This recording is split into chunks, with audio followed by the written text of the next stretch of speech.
الحمدللہ والصلاۃ والسلام علی رسول الکریم واعوذ باللہ من الشیطان الرجیم بسم اللہ الرحمن الرحیم۔ پچھلی دفعہ ہم آیا نمبر 37 تک جو ہے نا وہ دیکھ لیا تھا۔ آج ہم اس سے آگے دیکھیں گے۔ اس سے پہلے کہ آگے بڑھیں کچھ دیکھ لیتے ہیں کہ ابھی تک ہم نے کیا کچھ کیا ہے، کیا کچھ پڑھا ہے، کیا کچھ دیکھا ہے۔ پیچھے جو مشہور آیا ہے آیت محاربہ، وہ ہم نے بڑی تفصیل کے ساتھ دیکھی تھی۔ اس کی ایک ایک جزیات کو جو ہے نا وہ تفصیل کے ساتھ دیکھا اور یوں آگے بڑھے۔ اس کے بعد میں نے جیسا کہ پچھلی دفعہ بتایا تھا کہ یہ جو آیت محاربہ ہے، یہ ظاہر ہے کہ پنشمنٹ کے حوالے سے ہے، سزا کے حوالے سے ہے جو فساد فی الارض کے مرتکب لوگ ہوتے ہیں۔ یہ سزا وہیں پہ رکتی نہیں ہے، بلکہ آگے بھی چل کے یہ مزید جو ہے نا قرآن مجید ایک اور سزا کو لے لیتا ہے۔ وہ آیت نمبر 38 میں جو ہے نا ہم پڑھیں گے۔ لیکن اس سے پہلے قرآن مجید نے درمیان میں جس طرح ہم کہتے ہوتے ہیں کہ یہ جملہ معترضہ ہے، یعنی یہ کہ درمیان میں کچھ اور مضمون آ جاتا ہے قرآن مجید کے، یہ قرآن مجید کا عام اسلوب ہے۔ قرآن مجید کوئی قانون کی کتاب نہیں ہے کہ ایک قانون کو بیان کرنا شروع کرے اور اس کے بعد ایک شیخ کے بعد دوسری کے بعد تیسری کو جو ہے نا وہ لے لے۔ ایسا نہیں ہوتا، بلکہ درمیان میں روک کے کچھ مزید ہدایات دیتا ہے، اور جو ہدایت یہاں دینا مقصود ہے وہ یہاں پہ تعلیم کی ہدایت ہے، ایجوکیٹ کرنے کی ہدایت ہے کہ یہ جو فساد فی الارض ہے یا محاربہ ہے، اس سے بچنے کا ایک ہی ذریعہ ہے کہ انسان یعنی اللہ تعالیٰ کا جو ہے نا قربت تلاش کرے، اللہ تعالیٰ کی جو ہے نا شریعت پہ کاربند ہو جائے اور تقوی پہ قائم رہے۔ یعنی اصل کور جو کی اس میں ٹرم ہے وہ ہے تقوی۔ آمن اتقوا اللہ کا لفظ آ گیا ہے، یعنی اللہ کا تقوی اختیار کیے رکھے۔ تو یہ یعنی کی ٹرم ہے، یہ آپ کو ہر جگہ ملے گی۔ سورہ بقرہ میں ملے گی، سورہ آل عمران میں ملے گی، سورہ النساء میں ملے گی، سورہ مائدہ میں جہاں پڑھ رہے ہیں وہاں ملے گی۔ جہاں جہاں شریعت کا بیان آتا ہے وہاں پہ شریعت کو پہ کاربند ہونے کے لیے ہمیشہ یہ لفظ جو ہے نا آپ اس کو پائیں گے۔ یعنی تقوی ہی ایک ایسی چیز ہے، خدا خوفی ہی ایک ایسی چیز ہے۔ خدا خوفی یعنی یہ محض خدا خوفی نہیں ہوتی، بلکہ جو شریعت آپ نے اختیار کر لی ہے اس پہ کاربند ہونے کا نام بھی تقوی ہے۔ اور یہ کہ کل کو میں نے قیامت کے دوران جو ہے نا وہ ظاہر ہے کہ اللہ تعالیٰ کے ہاں مسئول ٹھہرایا جاؤں گا۔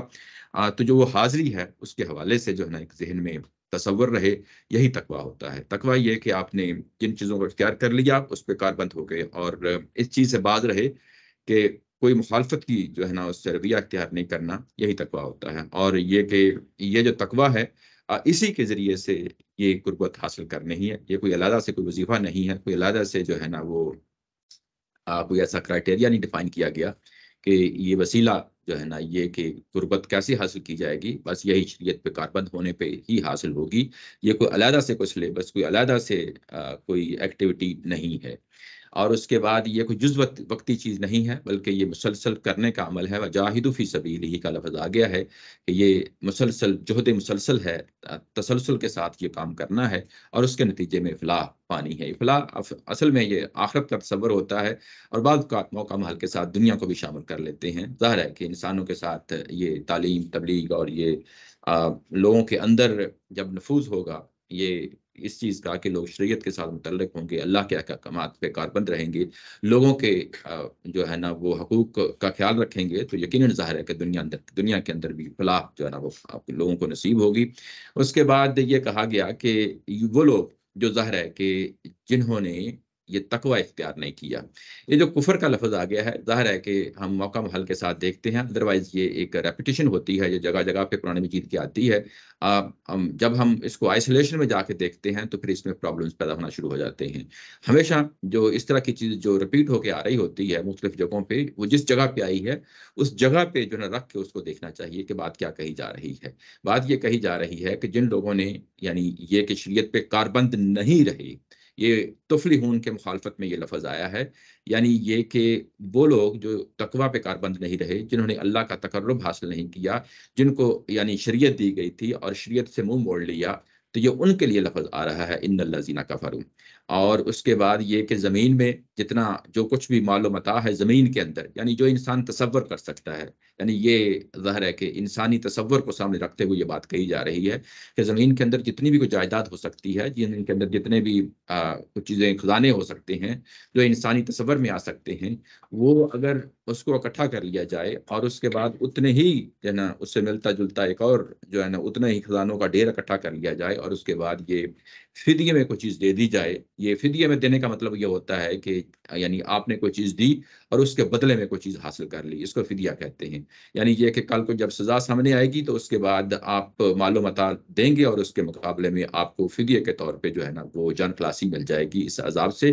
یہ بات ہے جہاں پہ کہی جا رہی ہے، یہ ایک ناممکن چیز ہے۔ پیچھے لاؤ آگے ہے، لاؤ جو ہے وہ فرضیہ چیزوں کے لیے آتا ہے، یعنی کہ یہ پاسبل نہیں ہوگا، لیکن ظاہر ہے کہ یہ ایک اسی یعنی فرضی بات کو سامنے رکھتے ہوئے یہ بات کہی جا رہی ہے کہ یہ پاسبل نہیں ہوگا کہ لوگ اس طریقے سے جو ہے نا اپنی جان خلاصی کر لیں، کیونکہ آگے جو مضمون ہے ان آیات کے بعد وہ دنیا کے اندر جب آپ اللہ کی کتاب کے معاملے میں رشوت دیتے ہیں یا لوگوں پہ پیسے کی بنیاد پہ اثر انداز ہو جاتے ہیں، قانون توڑتے ہیں، تو یہ آگے مضمون وہ آ رہا ہے۔ تو یہ اصل میں یہ بتایا جا رہا ہے کہ تمہیں غرور ہے، تمہیں جو ہے نا وہ اپنی مال و دولت پہ یا اپنی مال و دولت پہ تمہیں بڑا انحصار کرتے ہو، لیکن قیامت والے دن جو ہے نا وہ مال و متاع کو کام آنے والی چیز نہیں ہے، بلکہ تمہارے اعمال ہیں جو وہاں پہ کام آئیں گے۔ تم اپنے اعمال کے بدلے میں تم جو ہے نا جنت حاصل کرو گے اور تم اپنے اعمال کے بدلے میں دوزخ جو ہے نا حاصل کرو گے۔ یہ یعنی پچھلی بات کو پوری کو سامنے رکھتے ہوئے جو ہے نا یہ بات سمجھنی چاہیے،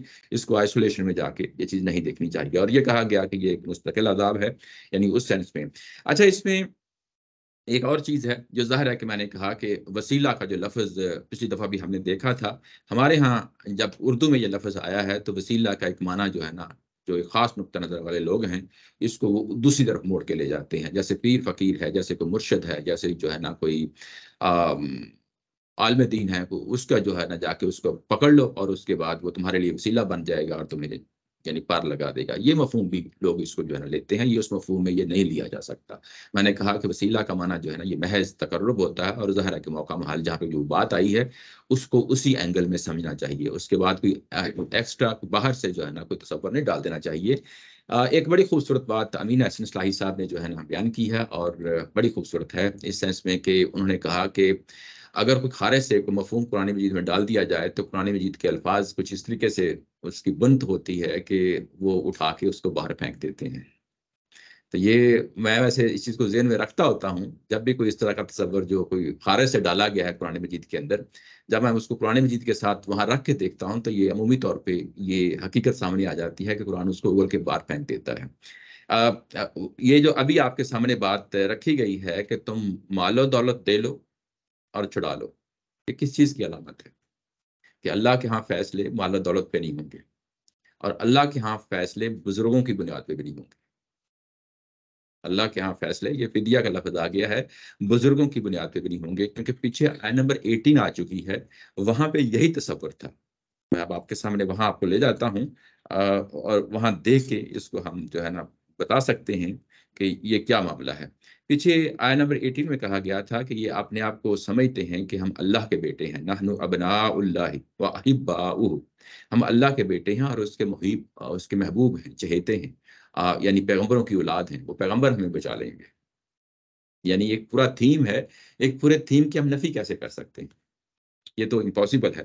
یعنی دو ہی چیزیں ہو سکتی ہیں نا، ایک یہ کہ کوئی بزرگ آ کے آپ کو بچا لیں، کوئی پیر آ کے بچا لے، کوئی آپ کے نبی آ کے بچا لے آپ کو کوئی، تو یہاں پہ یہ بتایا گیا کہ نہیں، ایسا نہیں ہوتا، ایسا نہیں ہو سکتا۔ اللہ کے ہاں فیصلے ٹھیک اعمال پہ ہوں گے، یہ کہ نسبی تعلق ہو، یہ کہ کوئی پیر فقیر کا تعلق ہو، کوئی بزرگ کا تعلق ہو، یا آپ کے پاس مال و دولت ہو۔ یعنی مال و دولت کی بنیاد پہ بھی دنیا میں فیصلے ہوتے ہیں، ٹرانزیکشنز ہوتی ہیں، لوگ جو ہے نا دوسروں پہ اثر انداز ہو جاتے ہیں، رشوت دیتے ہیں، مال دیتے ہیں، اور لوگوں یعنی اپنا کام نکلوا لیتے ہیں۔ تو یہاں پہ دونوں چیزوں کی نفی کی گئی ہے، بزرگوں کی نفی بھی کی گئی ہے اور مال و دولت کی بھی نفی کی گئی ہے۔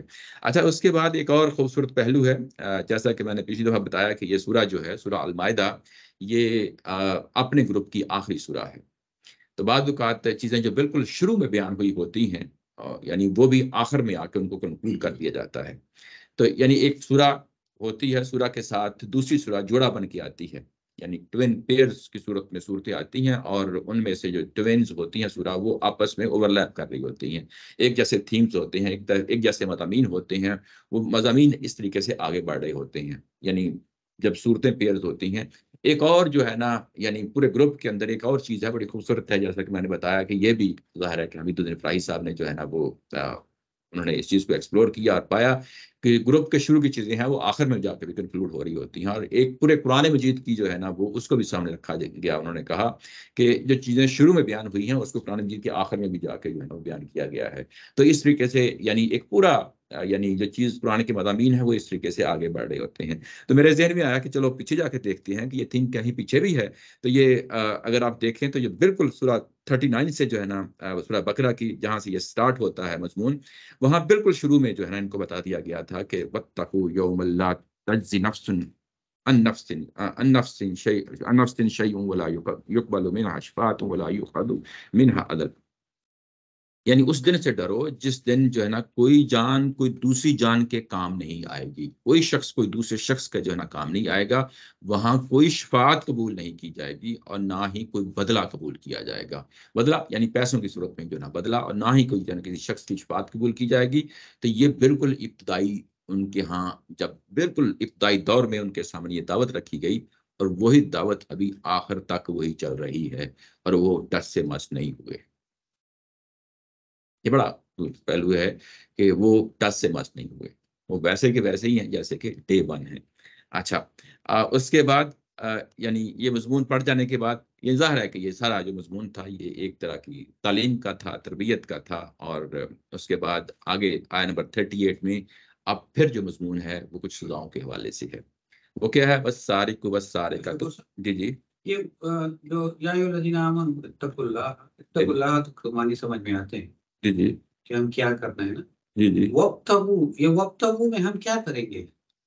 یعنی یہ کہ آپ مسلسل یعنی تغد و تلاش ہے آپ کی، یعنی اس میں آپ یہ اصل میں یہ اس کو جب میں پڑھ رہا تھا تدبر قرآن تو اس میں اس کو وَاعْتَصِمُوا بِحَبْلِ اللَّهِ یہ اوپر میں نے لکھا ہوا ہے.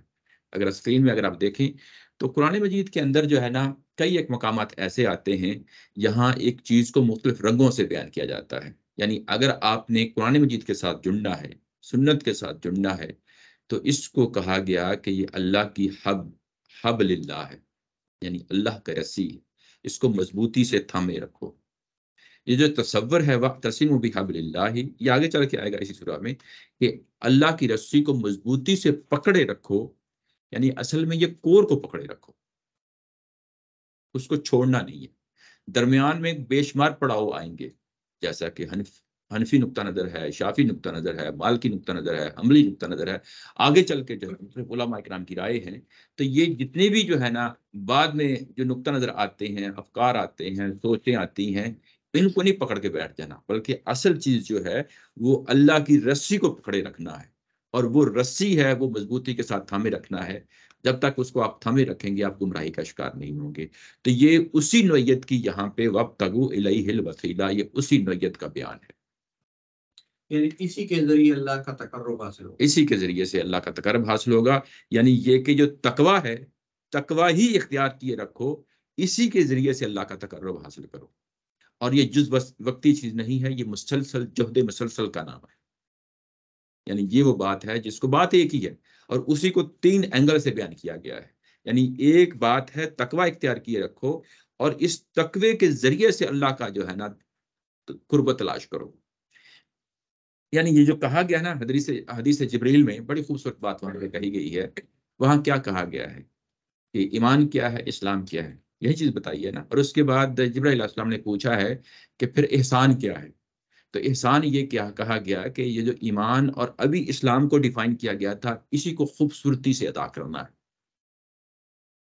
اور اس کو ایک اور اینگل سے ادا کریں گے تو وَاعْتَصِمُوا بِحَبْلِ اللَّهِ، اس کو اور اینگل سے بولیں گے تو وَابْتَغُوا إِلَيْهِ الْوَسِيلَةَ.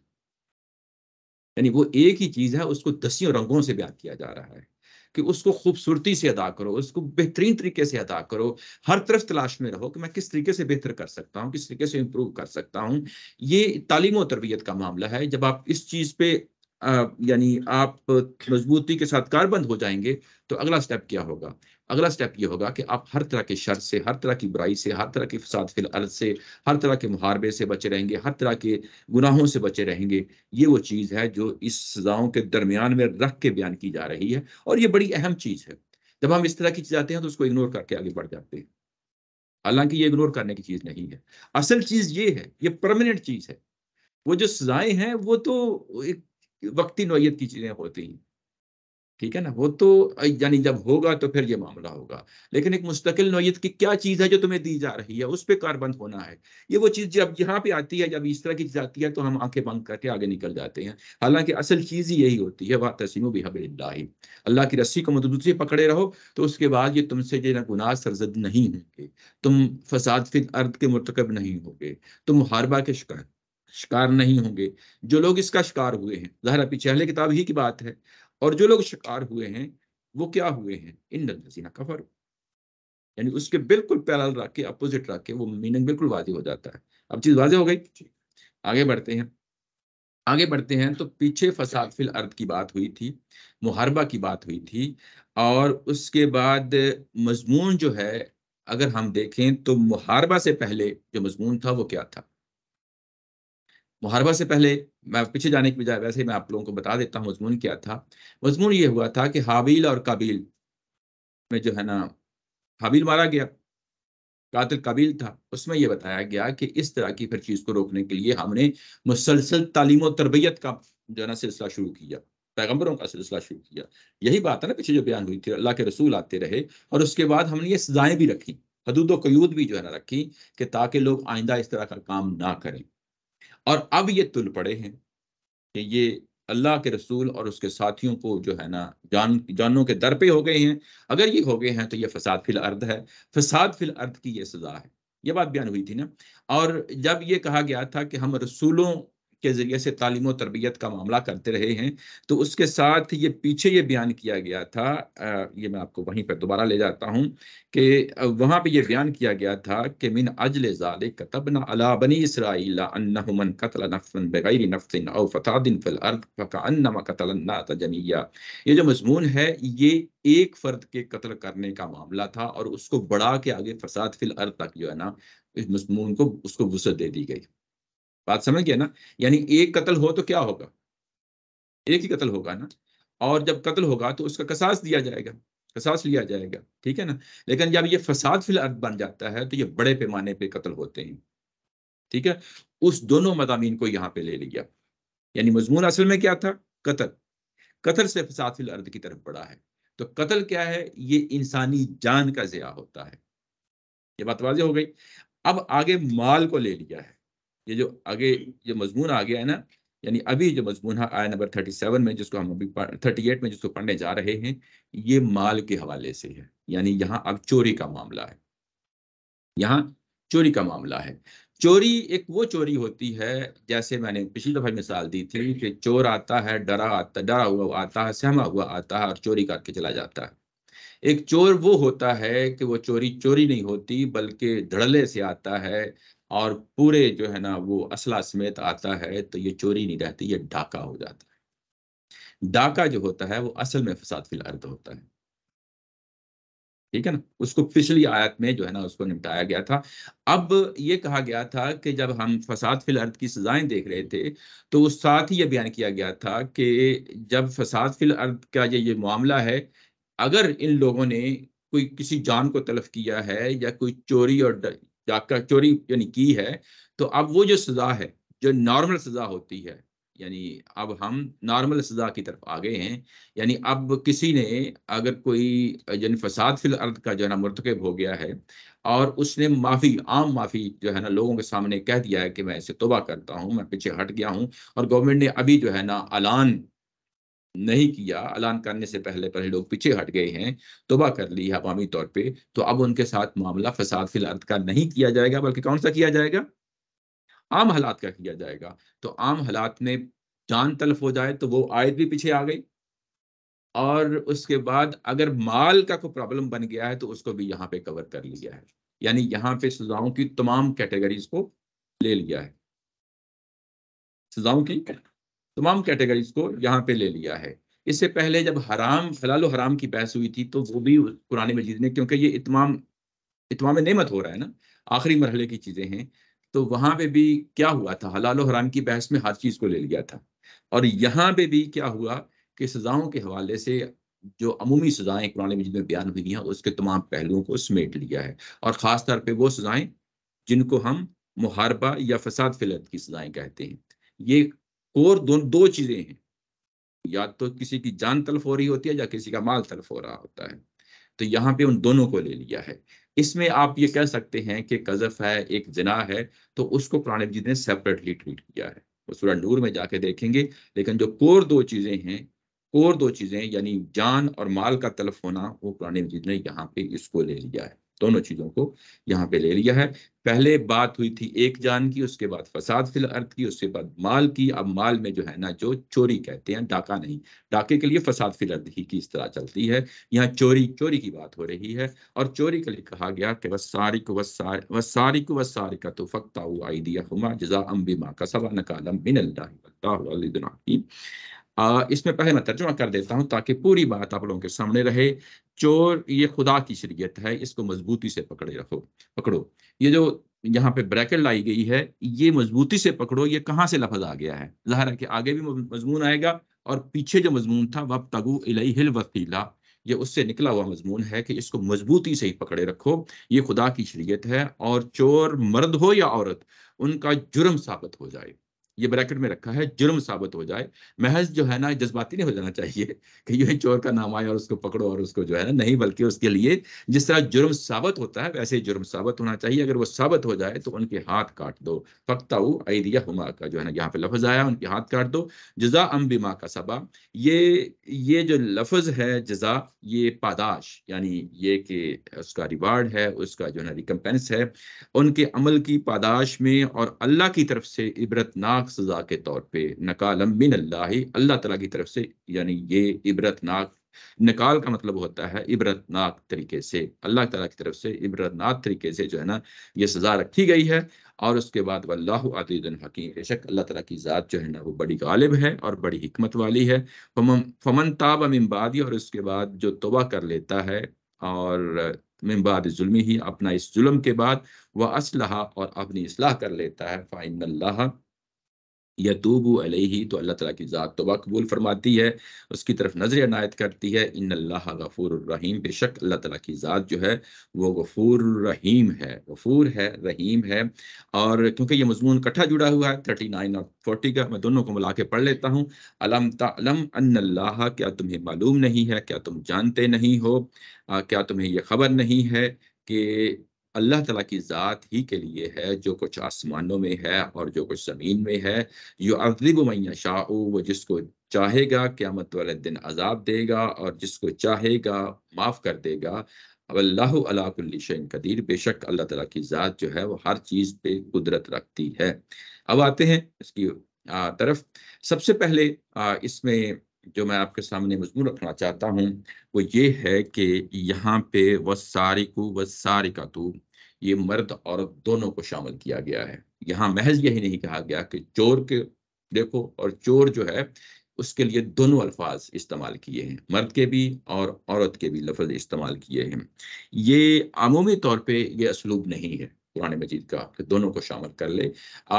جب قرآن مجید کے اندر، جو عربی زبان کے اندر، جب آپ مرد کے لیے بات کرتے ہیں وہ بات عورت کے لیے بھی ہوتی ہے، عورت کے لیے کرتے ہیں تو عمومی طور پہ مرد کے لیے بھی ہوتی ہے۔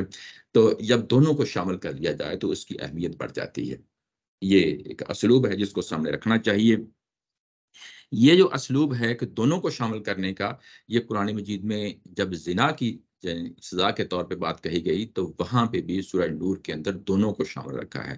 وہاں پہ الزانیۃ والزانی فاجلدوا کل واحد منہما مئۃ جلدہ، اس کے لیے یہ الفاظ آئے ہیں۔ تو وہاں پہ بھی الزانیہ اور زانی دونوں کو شامل رکھا ہے، اور یہاں پہ بھی چور مرد ہو یا عورت دونوں کو شامل رکھا ہے۔ اس میں ایک بڑی خوبصورت بات ہے سمجھنے والی، وہ یہ کہ جب سزاؤں کے معاملے میں مرد عورت کو برابر رکھا ہے تو اس کا کیا مطلب ہے؟ دونوں ایکولی رسپانسبل ہیں۔ محض اس بنیاد پہ کہ ایک عورت ہے یا ایک مرد ہے، کسی کو سزا کم کر دی جائے، کسی کو زیادہ کر دی جائے، یہ اصول نہیں چلے گا۔ یہ بڑا امپورٹنٹ جو ہے نا فیکٹر ہے۔ مطلب یہ ہے کہ دونوں برابر کے ذمہ دار ہیں۔ معاشرے کو چلانے کے لیے مرد ہو یا عورت کوئی فرق نہیں کیا جائے گا۔ جب سزا میں فرق نہیں کیا جائے گا تو ذمہ داریوں میں کوئی فرق نہیں کیا جائے گا۔ ہمارے ہاں بعض اوقات فرق کیا جاتا ہے، یہ بڑی غلط فہمی کا باعث بنتا ہے۔ جب سزا میں فرق نہیں کیا گیا تو ذمہ دار، یعنی اصل میں ہوگا کیا، ذمہ داریاں کم ہوں گی تو اس کی بنیاد پہ سزا بھی کم ہو جائے گی۔ بات سمجھ رہے ہیں نا؟ ذمہ داریاں زیادہ ہوں گی تو اس کی بنیاد پہ سزا بھی زیادہ ہو جائے گی. تو یہاں پہ دونوں کو شامل کیا گیا ہے. اس کا مطلب یہ ہے کہ دونوں برابر کے ذمہ دار ہیں. معاشرے میں دونوں برابر کے ذمہ دار ہیں اور دونوں کو برابری کی سطح پہ ظاہر ہے کہ معاشرے میں رہتے ہوئے اپنا کردار ادا کرنا ہے. یہاں کوئی فرق نہیں رہا جینڈر کی بنیاد پہ، کوئی فرق نہیں کیا گیا کہ وہ مرد ہے یا عورت ہے. جب جرم صادر ہو گیا اور جرم ثابت ہو گیا کہ یہ جرم ہو گیا ہے تو اس کے بعد پھر فرق نہیں کیا جائے گا کہ یہ مرد ہے یا عورت ہے. کہتے ہیں کہ عورت چونکہ مظلوم ہے. جی جی، میں وہی اسی ٹاپک پہ بات کہی ہے کہ یہاں پہ پھر فرق نہیں کیا جائے گا. جب یعنی ایک جرم ثابت ہو گیا ہے تو پھر جینڈر کی بیس پہ کوئی فرق نہیں کیا جائے گا کہ یہ مرد ہے یا عورت ہے. سوری، پشاور میں سینٹرل جیل کے اندر بہت ساری خواتین قید ہیں. یہ 90s کی میں بات بتا رہا ہوں. صحیح. ہم اکا دکا لوگ پھانسی پر چڑھ جاتے تھے نا قاتلوں میں. جی جی لیکن اس وقت مجھے پتا چلا کہ صرف مرد ہی پھانسی پر چڑھتا ہے، عورتیں نہیں چڑھتی. جی جی. تو یہ قرآن مجید نے جو ہے نا فرق نہیں رکھا. پیچھے فساد فی الارض میں بھی اس چیز کو دیکھا جائے گا. یعنی اب آپ قرآن مجید نے ہمیں ایک اصول دے دیا ہے تو اب ہر جگہ یہ اپلائی ہوگا. مرد اور عورت میں فرق نہیں کیا جائے گا. اگر ثابت ہو گیا کیس تو اس کے بعد یہ سزا دی جائے گی. کیونکہ وہ یہ پھر اس میں آ جائے گا. وہ یہ کہتے ہیں کہ یہ خواتین نے جو قتل کیے ہیں اس کی مجبوریاں. وہ پھر ظاہر ہے یہ انسانی منطق شامل ہو جاتی ہے نا. یعنی قرآن مجید میں اس نے فرق نہیں کیا اور نہ فرق کیا جائے گا. یعنی جب زنا کے بارے میں بھی کہہ دیا، جب جو ہے نا چور کے بارے میں بھی کہہ دیا تو باقی ہر جگہ ہی اپلائی ہوگا. یہ کوئی ایکسیپشنل کو کیس تو ہے نہیں. یعنی جینڈر کی بیس پہ فرق نہیں کیا جائے گا. عورت کا بھی ہاتھ کاٹا. یہ ایسے ہی یہی بات کہی جاتی. فرق کیا جاتا تھا. جی جی، نہیں فرق کیا جاتا تھا لیکن کیونکہ یہ زور دے کے بات کہی گئی ہے تو یہ فرق نہیں کیا جائے گا. کیونکہ ایسا لگتا ہے ایسے کہ جملے میں اس چیز پہ زیادہ زور ہے کہ فرق نہ کرے. نہیں. یعنی اصل یہ یعنی بتانا ہی یہی مقصود ہے کہ سزاؤں کے معاملے میں جس طرح ذمہ داریوں کے معاملے میں دونوں برابر کے شریک ہیں، ایسے ہی سزاؤں کے معاملے میں برابر کے شریک ہیں. یعنی ان میں جینڈر کی بنیاد پہ فرق نہیں کیا جائے گا. یہ چیز ہے جس کو زور دے کے قرآن مجید کہہ رہا ہے. یہ بات سمجھیے نا؟ وہ جو مجرم کے حالات یا جرم کی کیفیت ہے، جی جی، اس میں کیا یہ کوئی فیکٹر ہوگا؟ اور اس کے سارے امکانات ہو سکتے ہیں. یہ تو جو مجرم کے حالات ہیں تو اس میں عورت اور مرد اس کو بھی دیکھا جائے گا. وہ ایک اپنی جگہ ہے. ٹھیک ہے. لیکن اگر ثابت ہو جاتا ہے جرم ثابت ہو جاتا ہے تو پھر سزا میں فرق نہیں. یعنی سزا میں کوئی فرق نہیں رکھا. ٹھیک ہے. سزا میں کوئی فرق نہیں رکھا. لیکن یہ کہ اس کے حالات کیا تھے وہ تو ظاہر ہے مرد کے ساتھ مختلف طریقے سے چیزیں پیش آتی ہیں، عورت کے ساتھ مختلف چیزیں پیش آتی ہیں. وہ ان چیزوں کو ضرور کنسیڈر کیا جائے گا. لیکن یہ کہ سزا میں کوئی فرق رکھا ہے قرآن مجید میں وہ نہیں رکھا. یہ امپورٹنٹ فیکٹر ہے جس کو سامنے رکھنا چاہیے. اس کے بعد لفظ یہاں پہ آ گیا ہے سارق اور سارقہ. یعنی جو عربی زبان ہے اس کے اندر جو عربی سمجھنے والے ہیں وہ جانتے ہیں جب اس طریقے سے فاعل کے صیغے آ جاتے ہیں. فاعل کا مطلب یہ ہے کہ چور چوری کرنے والا اور چور عورت ہے. یعنی سارق اور سارقہ کے لفظ آ جاتے ہیں تو یہ ایڈجیکٹو ہے. ایڈجیکٹو اس کو ہم ترجمہ کر کے صفت کہتے ہیں. یعنی صفت کے الفاظ ہیں یہ ایڈجیکٹیوز کے جو ہے نا ورڈز ہیں. اور جب یہ بولے جاتے ہیں عربی زبان کے اندر تو اس کا مطلب یہ ہوتا ہے کہ اس کے اندر وہ تمام خاصیتیں پائی جاتی ہیں جو اس لفظ کے لیے بولی جاتی ہیں. یعنی اب اس میں فرق کیا جائے گا وہ کیا خاصیتیں ہیں جو اس لفظ میں پائی جاتی ہیں. یعنی چور کا چور ہونا ثابت ہو جائے اور وہ واقعی پکا چور ہو. یعنی ہم اردو میں پنجابی میں کہیں گے کہ پکا چور ہو، کچا چور نہ ہو. ٹھیک ہے نا؟ تو جب یہ لفظ سارق بولا جائے گا تو وہ پکا چور والی بات ہے. یہ کوئی عام چور والی بات نہیں ہوگی. فرق کیا ہے؟ مثلا یہ کہ میں بتاتا ہوں آپ کے سامنے مثالیں دیتا ہوں. ایک شخص جو ہے وہ چلتے چلتے اس کے راستے میں کوئی باغ آ جاتا ہے، کوئی پھلدار درخت آ جاتا ہے تو اس میں سے پھل توڑ لیتا ہے. ٹھیک ہے. یا ایک بچہ جو ہے نا اپنے والد کے یعنی پاکٹ سے کچھ رقم نکال لیتا ہے. یا ایک عورت اپنے شوہر کے پاکٹ سے والٹ سے کچھ پیسے جو ہے نا نکال لیتی ہے، کچھ روپے نکال لیتی ہے. یا جو ہے نا آپ نے چلتے رستے میں دیکھا کہ کوئی جانور ایسے ہی مطلب آوارہ جو ہے نا پھر رہا ہے، آپ نے دیکھا کوئی مالک نہیں ہے، آپ اس کو لے کے چلے گئے. اس طرح دسیوں مثالیں دی جا سکتی ہیں. یہ تو میں نے 2-4 مثالیں آپ کے سامنے رکھی ہیں. اس طرح کی کوئی شخص حرکت کرتا ہے تو اس کو ہم تنبیہ کریں گے، اس کو ہم ڈانٹیں گے. ہو سکتا ہے اس کو 1-2 لگا بھی دیں. یعنی سوری حدیث بھی ہے. یہ ایسا ہی ہے، یعنی یہ میں ساری مثالیں جو دے رہا ہوں ظاہر ہے کہ حدیث میں بھی آتی ہے. تو یہ جو عام معمولی نوعیت کی چیزیں ہوتی ہیں، اگر کوئی وہ چرا لیتا ہے تو وہ چور نہیں ہوتا. اور ہمارے اپنے معاشرے میں بھی ایسا ہی ہوتا ہے، ہم اس کو کوئی چور نہیں سمجھتے. چور جو جب چوری کی جاتی ہے تو وہ ایک میٹیریل چیز ہوتی ہے، یعنی ایک کنسیڈریبل اماؤنٹ ہوتی ہے یا ایسٹس ہوتے ہیں جن کو آپ نے چرایا ہوتا ہے، آپ اس کو محفوظ رکھتے ہیں تاکہ کوئی اور اس کو چرا کے نہ لے جائے. اور اس طرح کی اگر کوئی چوری ہوتی ہے تو واقعتاً ہر معاشرے کے اندر اس کو چوری ایک معروف چیز ہے. چوری کس کو کہا جاتا ہے؟ میری بات سمجھ رہے ہیں نا؟ یعنی کہ معمولی نوعیت کی کوئی چیز اٹھا لیتا ہے تو اس کو چور نہیں کہا جاتا. جب لفظ السارق و السارق کا لفظ آتا ہے تو یہ سیگے کون سے ہیں؟ جیسا کہ میں نے کہا یہ ایڈجیکٹیوز ہیں، اور یہ صفت کے جو ہے نا الفاظ ہیں. صفت کے جو الفاظ ہوتے ہیں جب اس طریقے سے آتے ہیں تو اس کا مطلب ہے کہ چور وہ چور جس کو ہر کوئی چور کہے، یعنی ہر کسی کا ضمیر کہے کہ یہ واقعی اس نے چوری کی ہے. اور جو معمولی سی کوئی چیز اس طرح اٹھا لیتا ہے اس کو چور کوئی بھی نہیں کہتا. تو یعنی اس سے یہ چیز بھی ثابت ہو گئی کہ چور حقیقتاً چوری کی ہے. اور ثابت کیسے ہوگی؟ جس طرح جو ہے نا ثابت باقی چیزیں ثابت ہوتی ہیں، یعنی عدالت کے اندر ویسے ہی یہ چوری ثابت ہوگی. اور جب وہ چیز ثابت ہو جائے گی اور چور کا چور ہونا ثابت ہو جائے گا، اس کا پکا چور ہونا ثابت ہو جائے گا، تو پھر اس کو یہ سزا دی جائے گی. یہ چیز واضح ہو گئی. یہ دو چیزیں ہیں، دونوں چیزوں کو جو ہے نا جو آپ کے سامنے رکھی ہیں کہ یہ لفظ السارق استعمال ہو گیا ہے، مرد اور عورت اس میں کوئی فرق نہیں کیا جائے گا، یہ ایک پہلو. اور دوسرا یہ کہ اس لفظ کے اندر وہ کیا چیز ہے کہ چور کو چور ہونا بنا دے.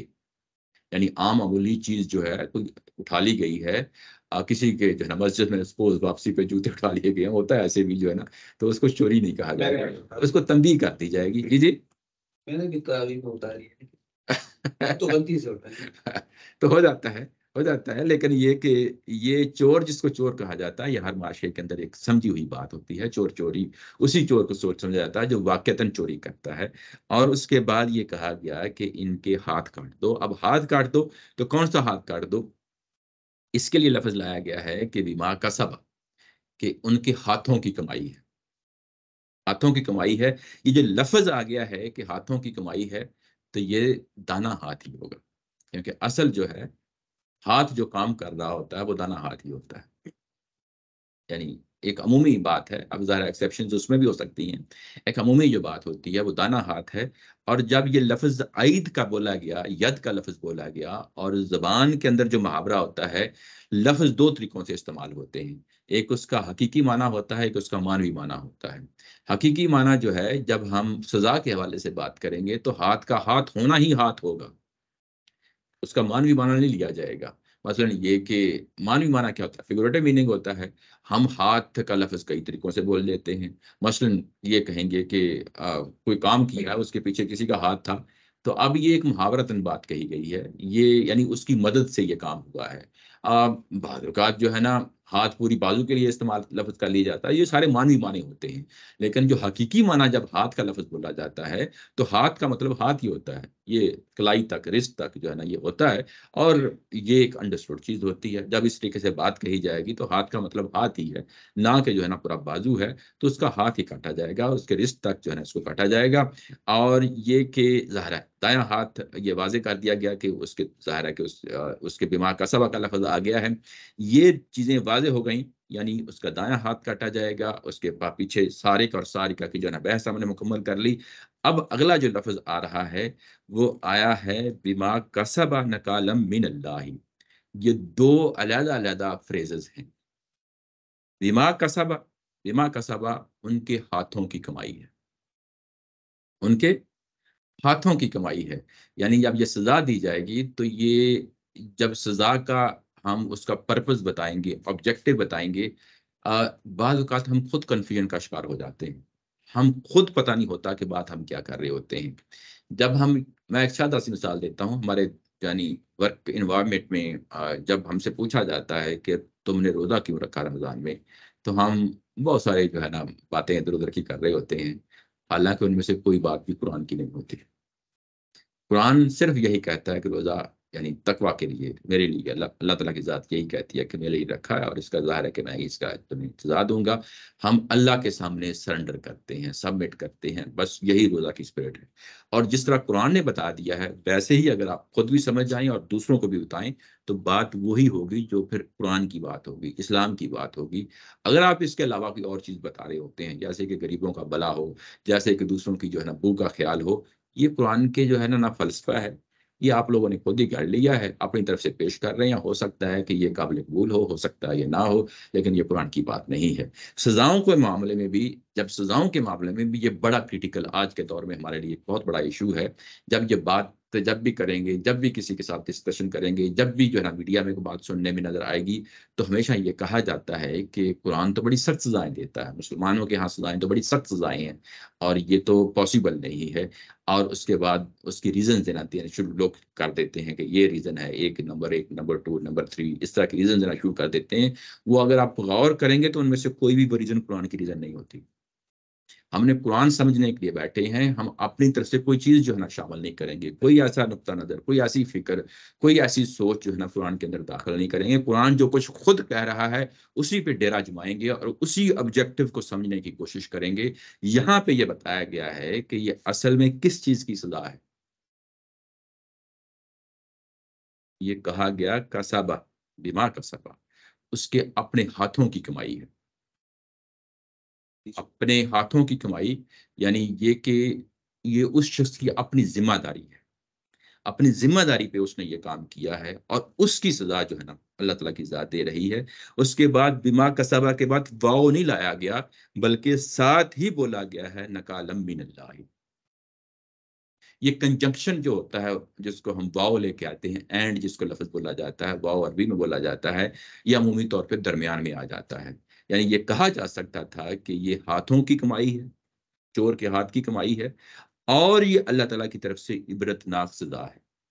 اور کا لفظ لایا جا سکتا تھا، واو لایا جا سکتا تھا، لیکن یہاں نہیں لایا گیا، نہیں لایا گیا۔ تو اب اس کا مطلب یہ ہے کہ دونوں کو ایٹ اے ٹائم ہم نے کنسیڈر کرنا ہے، دونوں میں فرق نہیں کرنا۔ جب اور لایا جائے گا تو اس میں پھر دو چیزیں علیحدہ علیحدہ ہوتی ہیں، انڈیپینڈنٹ ہوتی ہیں، آن دیئر آن ہوتی ہیں، ہم ایک ایک کو لیتے ہیں اور اس کے بعد ایک ایک کو سمجھنے کی کوشش کرتے ہیں۔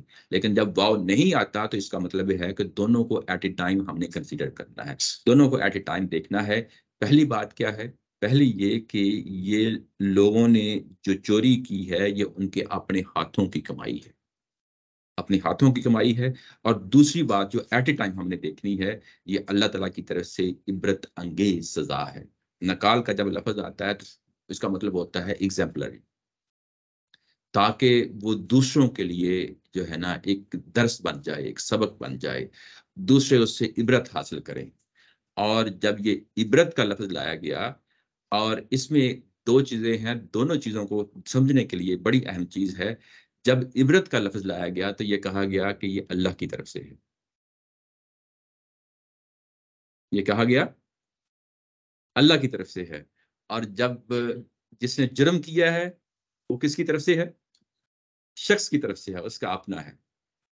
اب دونوں نے ایک ذمہ دارانہ طریقے سے بات کر رہے ہیں، ایسا نہیں ہے کوئی ایمبیگوٹی رکھی ہے، یعنی دماغ کا سبب ایک ذمہ داری کے ساتھ اس نے جو ہے نا انٹینشنلی یہ کام کیا ہے، اور اس کی معلوم ہونا چاہیے کہ میں جو کچھ کرنے جا رہا ہوں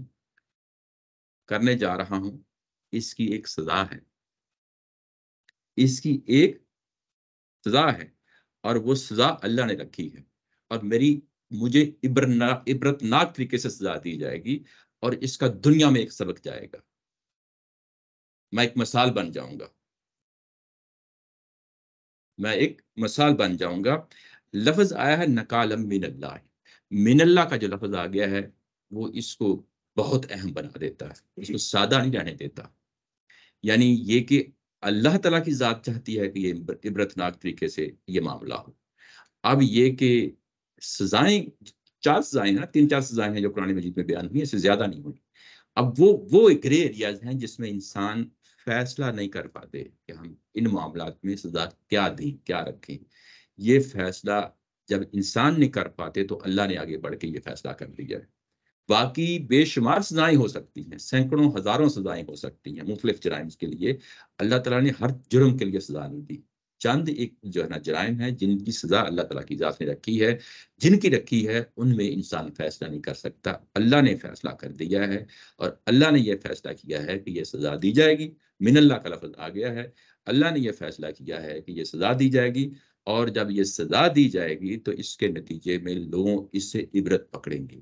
لوگ پکڑتے ہیں کہ نہیں پکڑتے یہ ایک علیحدہ معاملہ ہے، یہ کہ ہم انسان اگر فیصلہ کریں تو ہو سکتا ہے کہ ہماری سزاؤں پہ لوگ عبرت پکڑیں یا نہیں پکڑیں گے، لیکن جب اللہ نے کہہ دیا ہے تو اب اس کے نتیجے میں، کیونکہ وہ انسانوں کی طبیعتوں کو جانتا ہے، وہ انسانوں کی فطرت کو جانتا ہے، اور اس کی بنیاد پہ جب اس نے یہ فیصلہ کیا ہے کہ یہ سزا یہ ہوگی، تو پھر یقیناً ظاہر ہے کہ عبرتناک طریقے سے یہ سزا اس کو ملے گی۔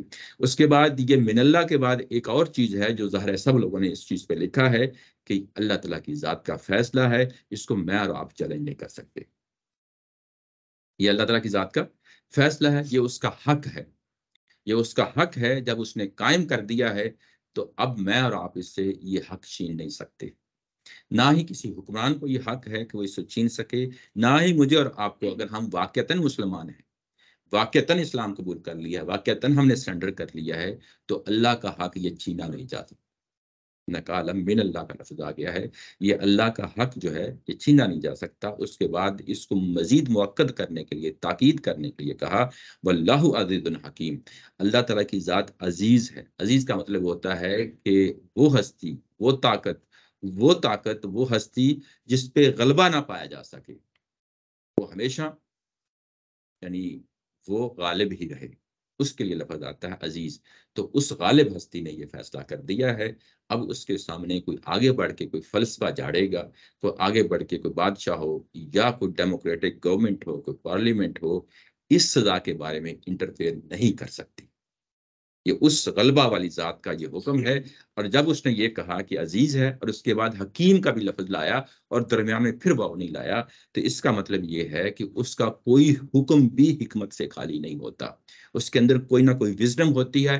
انسان اس کو سمجھ پاتے ہیں کہ نہیں سمجھ پاتے، یہ ایک علیحدہ چیز ہے، لیکن وہ ایک حکمت بری چیز ہوتی ہے جس کا فیصلہ خود اللہ تعالیٰ کی ذات کہہ دے کہ وہ حکیم ہے اور عزیز ہے۔ اس نے دو چیزوں کا سہارا لے کے یہ تمہیں جو ہے نا قانون دیا جا رہا ہے۔ اس قانون آ چکنے کے بعد نہ میری کوئی رائے ہوگی، نہ کسی بادشاہ کی ہوگی، نہ کسی جو ہے نا پارلیمنٹ کے ممبر کی ہوگی، کوئی شخص جو ہے نا آگے بڑھ کے پھر اپنی اس کے بارے میں کوئی جزء اس کا شکار نہیں ہونا چاہیے، بلکہ ٹھیک اس جگہ پہ کھڑے ہو جانا چاہیے جو بات یہاں پہ کہی جا رہی ہے۔ اس کے بعد ایک اور چیز ہے جس کو میں بعد میں بتاؤں گا، جب آپ اس کو مزید آپ سمجھ جائیں گے تو پھر یہ چیز اور واضح ہو جائے گی کہ یہ اصل میں معاملہ کیا ہے۔ ابھی ظاہر ہے کہ جو جس کانسیکوینس کے ساتھ، سوری جس پروگریشن کے ساتھ آگے چیزیں ہم لے کے جا رہے ہیں، پہلے اس کو دیکھ لیں، پھر اس کے بعد میں واپس آتا ہوں کہ اصل اس کے پیچھے ایک اور فلسفہ ہے، وہ بھی آپ کے سامنے رکھتا ہوں۔ فمن تاب، جی جی جی جی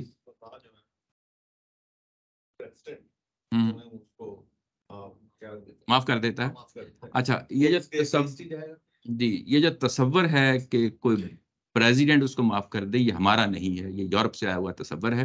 اس پہ غامدی صاحب نے بھی اچھا خاصا جو ہے نا وہ اس پہ یعنی بتایا ہے، بلکہ سب علماء اکرام بتاتے ہیں کہ یہ اصل میں جو ہے نا خدا کے حق میں جو ہے نا آگے بڑھ کے ڈاکہ ڈالنا ہے۔ کوئی شخص جس کے بارے میں فیصلہ کر دیا گیا اور کورٹ نے ثابت کر دیا ہے کہ یہ قاتل ہے، اس کو سزا ملنی چاہیے، جو چور ہے اس کو چوری کی سزا ملنی چاہیے۔ اب اس کے بعد کوئی اور شخص آ کے انٹرفیئر کرتا ہے اور اس کو کینسل کر دیتا ہے اس بنیاد پہ کہ ہمدردی کی بنیاد پہ، نرمی کی بنیاد پہ، نہیں، یہ چیز سرے سے غلط ہے۔ یہ پورے کے پورے عدالتی سسٹم کو تل پٹ کر کے رکھ دیتی ہے۔ یعنی یہ کہ کوئی فرد واحد آ کے اس کے بارے میں فیصلہ کر دے، یہ انتہائی نقصان دہ چیز ہے، کسی بھی معاشرے کے لیے انتہائی نقصان دہ چیز ہے۔ اس کے بعد میں کچھ ہے نافذ ہوتی رہی جی ہوتی ہندوستان میں یا ترکی میں، کس میں؟ پاکستان میں؟ ہندوستان میں یا ترکی میں جب مسلمانوں کی ہوگی؟ جی ہوتی رہی، ہمیشہ رہی، ہوتی رہی۔ یہ ہمیں یہ ویسٹرن جو پاورز آئی ہیں، امپیریلزم کا دور آیا، اس کے بعد یہ کینسل ہوئی ہے۔ ہمارے ہاں تو ہمیشہ رہی ہے یہ سزا۔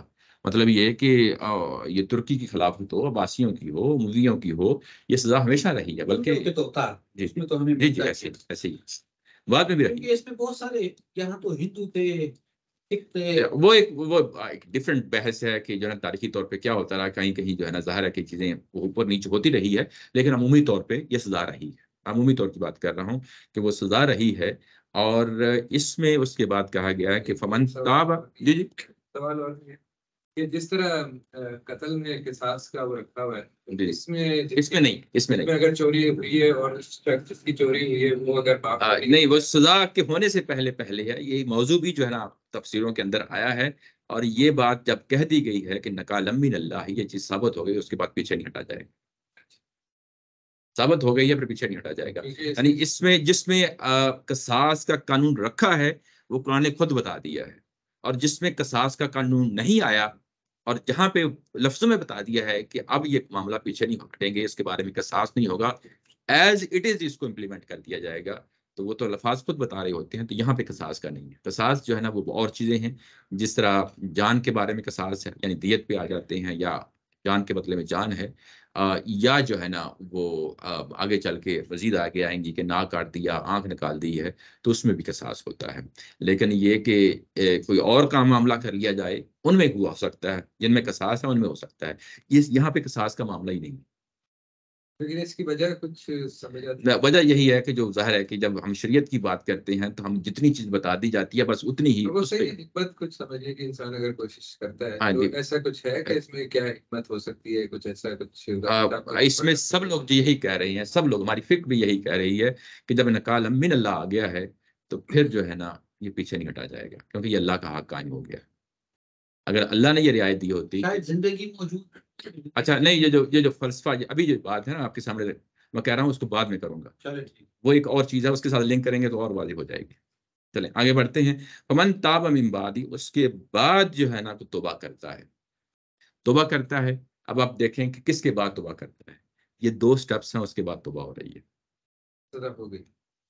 پہلا سٹیپ یہ ہے کہ چوری کی، انٹینشنلی کی، پتہ ہے کہ اس کی سزا یہ ہے، اس کے بعد سزا بھی ہو گئی، ہاتھ بھی کٹ گیا، اس کے بعد ہے یہ توبہ کی جا رہی، یعنی اس سے پہلے توبہ کے احساس پیدا ہوتا ہے تو اپنی جگہ، لیکن جس توبہ کی ویلیو ہوگی وہ توبہ وہ ہے جو سزا کے بعد کی توبہ ہے۔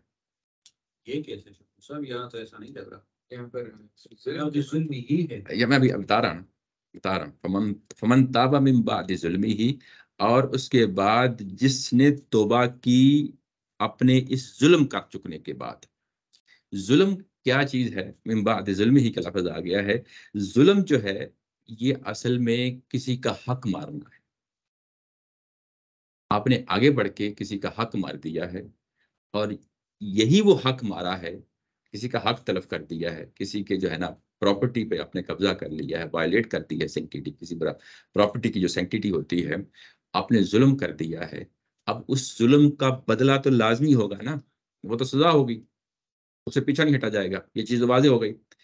جب آپ نے ایک جرم کیا ہے، جرم کر دینے کے بعد سزا بھی ہو گئی، اور اس کے بعد یہ جو تصور ہے توبہ کا، یہ وہ تصور جو ہے نا انٹروڈیوس کرایا جا رہا ہے۔ توبہ کا تصور تو ہو سکتا ہے کہ جب چوری کیا تو اس کے ساتھ ہی سٹارٹ ہو جائے، کہنے کا مطلب یہ ہے کہ اس توبہ کی بنیاد پہ اس کی سزا معطل نہیں ہوگی، یہ بات سمجھ رہے ہیں نا؟ یعنی وہ پورا سائیکل جو ہے نا وہ کمپلیٹ ہو جائے گا۔ سائیکل کیا کمپلیٹ ہوگا؟ یعنی توبہ تو میں نے کہا کہ ہو سکتا ہے کہ فوری شروع ہو جائے، انسان کے اندر ضمیر رکھا ہوا ہے نا، وہ تو کام کرنا شروع کر دے گا، لیکن یہ کہ کیا اس کی بنیاد پہ سزا معطل ہو جائے گی، وہ نہیں ہوگی۔ توبہ کرے گا یہ کام کر چکنے کے بعد، کیونکہ وہ ظلم کر بیٹھا ہے، زیادتی کر بیٹھا ہے، کسی کا حق تلف کر بیٹھا ہے، اور جب وہ حق تلف کر بیٹھا ہے تو وہ توبہ اس پہ جب وہ کرے گا، اور توبہ ہی نہیں بلکہ یہ کہا کہ وہ اصلح فإن اللہ یتوب الیہ، اور اس کے بعد وہ اپنی اصلاح بھی کرے گا، اور ہو سکتا ہے کہ وہ پکا ٹھکا جو ہے نا وہ چور ہو۔ یہ یہاں پہ بھی جو سیکیورٹی کا کام کرتے ہیں ہمارے سراؤنڈ سرکل میں لوگ ملتے رہتے ہوں گے، کہ جو کولز پہ، جو بننگ پہ یا سیف وے کے جو ہے نا جو سیکیورٹی کا کام کرتے ہیں، وہ بتاتے ہیں کہ وہاں ہزاروں کی جو ہے نا چوریاں ہوتی ہیں، اور یہ جو چوری کر رہے ہوتے ہیں وہ بعض اوقات اتنے پکے ہوتے ہیں کہ آج پکڑے گئے، کل پھر پکڑے گئے، اگلے دن پھر پکڑے گئے۔ تو یہ اصل میں اصلاح جو ہے یہ بیسیکلی ایک مسلسل عمل ہے، یہ کوئی ایک دن کا کام نہیں ہے۔ اور جب انسان توبہ کر لیتا ہے اور اس پہ بعد مصمم ارادہ کر لیتا ہے اور وہ اصلاح پہ کاربند ہو جاتا ہے، جب وہ طبیعت اختیار کر لے گا تو پھر اللہ تعالیٰ کی ذات وعدہ کرتی ہے کہ اللہ تعالیٰ کی ذات یتوب علیہ فإن اللہ یتوب علیہ، تو اللہ تعالیٰ کی ذات اس کی طرف جو ہے نا نظر عنایت کرے گی. یعنی یہ کمٹمنٹ اس کے اندر آنی چاہیے. یہ کہ ایک بندے نے جرم کیا، جرم کی بنیاد پہ سزا ہوئی اور اس کے ساتھ ساتھ توبہ اور اصلاح کا معاملہ بھی اس نے کیا، تو پھر اس چیز کی گارنٹی دی جا سکتی ہے کہ آخرت میں سزا نہ ہو، آخرت میں سزا نہ ہو. ان اللہ جی یہاں پر لگتا ہے کہ ہو سکتا ہے کہ سزا نہ ہو سکتا ہے پکڑا ہی نہ جائے، لیکن اگر وہ ظلم کرنے کے بعد جی یہ جرم ہوا ہے اس سے اور اس کے بعد اس سے توبہ کی اور اصلاح بھی کر لی ہے، جی جی تو مجھے جی لگتا ہے کہ یہاں اگر پر اس تو چیز کو ایڈریس کیا جا رہا ہے، وہ پکڑے جانے کے بعد سزا ہو جانا، وہ ایک جی چیز دو آپشن ہے. میں اب سمجھ رہا ہوں بات آپ کی. دو آپشن ہیں. ایک آپشن یہ ہے کہ ایک بندے نے چوری کی اور پکڑا ہی نہیں گیا، یہ بھی پاسبلٹی ہے. اور توبہ تو اس نے بھی کرنی ہے. میری بات سمجھ رہے ہیں نا؟ توبہ تو اس نے بھی کرنی ہے. اگر نہیں پکڑا گیا اور توبہ جو ہے نا پکی ٹھکی توبہ اصلاح سے کیا مراد؟ اصلاح کرنا، اپنے کو ریفارم، یعنی پورے ریفارمیشن. واپس کرنا. جی پھر وہ ظاہر ہے کہ اگر تو وہ پکڑا نہیں گیا تو پھر ظاہر ہے کہ وہ واپس کرے گا چیزوں کو. اس کو تو اصلاح کا مطلب یہی ہوگا نا. اگر وہ پکڑا نہیں گیا تو پھر اس کی ریپلیسمنٹ تو ہوگی نا. وہ کس طریقے سے ہوگی ظاہر ہے کہ ہر انسان پہ ڈیپینڈ کرتا ہے یہ ساری چیزیں جو ہے نا. لیکن اگر وہ ثابت ہو جاتا ہے کورٹ میں تو پھر اس کی توبہ کی بنیاد پہ سزا معطل نہیں ہوگی. یہ چیز یاد رکھی. لیکن اگر کوئی پکڑا نہیں گیا تو پھر انہیں اصلاح کرنی ہے. تو ظاہر ہے کہ وہ ری انسٹیٹ کرنی ہے. اس کی جو ایسٹس اس نے کسی کے چرائے ہیں وہ واپس کرنے ہیں. وہ کیسے ہوتے ہیں ظاہر ہے کہ یہ ایک ڈیفرنٹ ٹاپک ہے. یہ کہ یہ اصلاح جو ہے نا بڑی ضروری ہے. توبہ اور اصلاح یہ دونوں چیزیں بڑی ضروری ہیں. توبہ کس چیز پہ کی جاتی ہے؟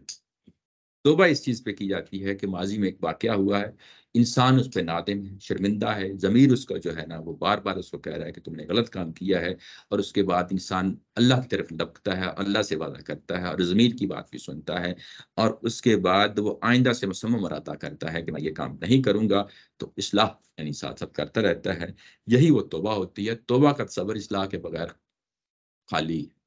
عمومی طور پہ ہوتا ہی ہے کہ ہم توبہ توبہ کے لفظ بول لیتے ہیں، اپنی اصلاح نہیں کرتے. اصلاح اور توبہ دونوں لازم و ملزوم ہیں. ان دونوں کو علیحدہ نہیں کیا جا سکتا. اگر آپ کی اصلاح نہیں ہو رہی تو وہ توبہ بے معنی چیز ہے. یہاں پہ جو توبہ اور اصلاح ہے اور اس کا پھر قبول کیا جانا ہے، وہ سزا سے مشروط نہیں ہے کہ وہ سزا کے ساتھ مشروط نہیں ہے. وہ یاد رکھیں، یہی بات وہ کہی جا رہی ہے زور دے کے کہ سزا کے ساتھ مشروط نہیں ہے. اللہ تعالیٰ کی ذات غفور الرحیم ہے.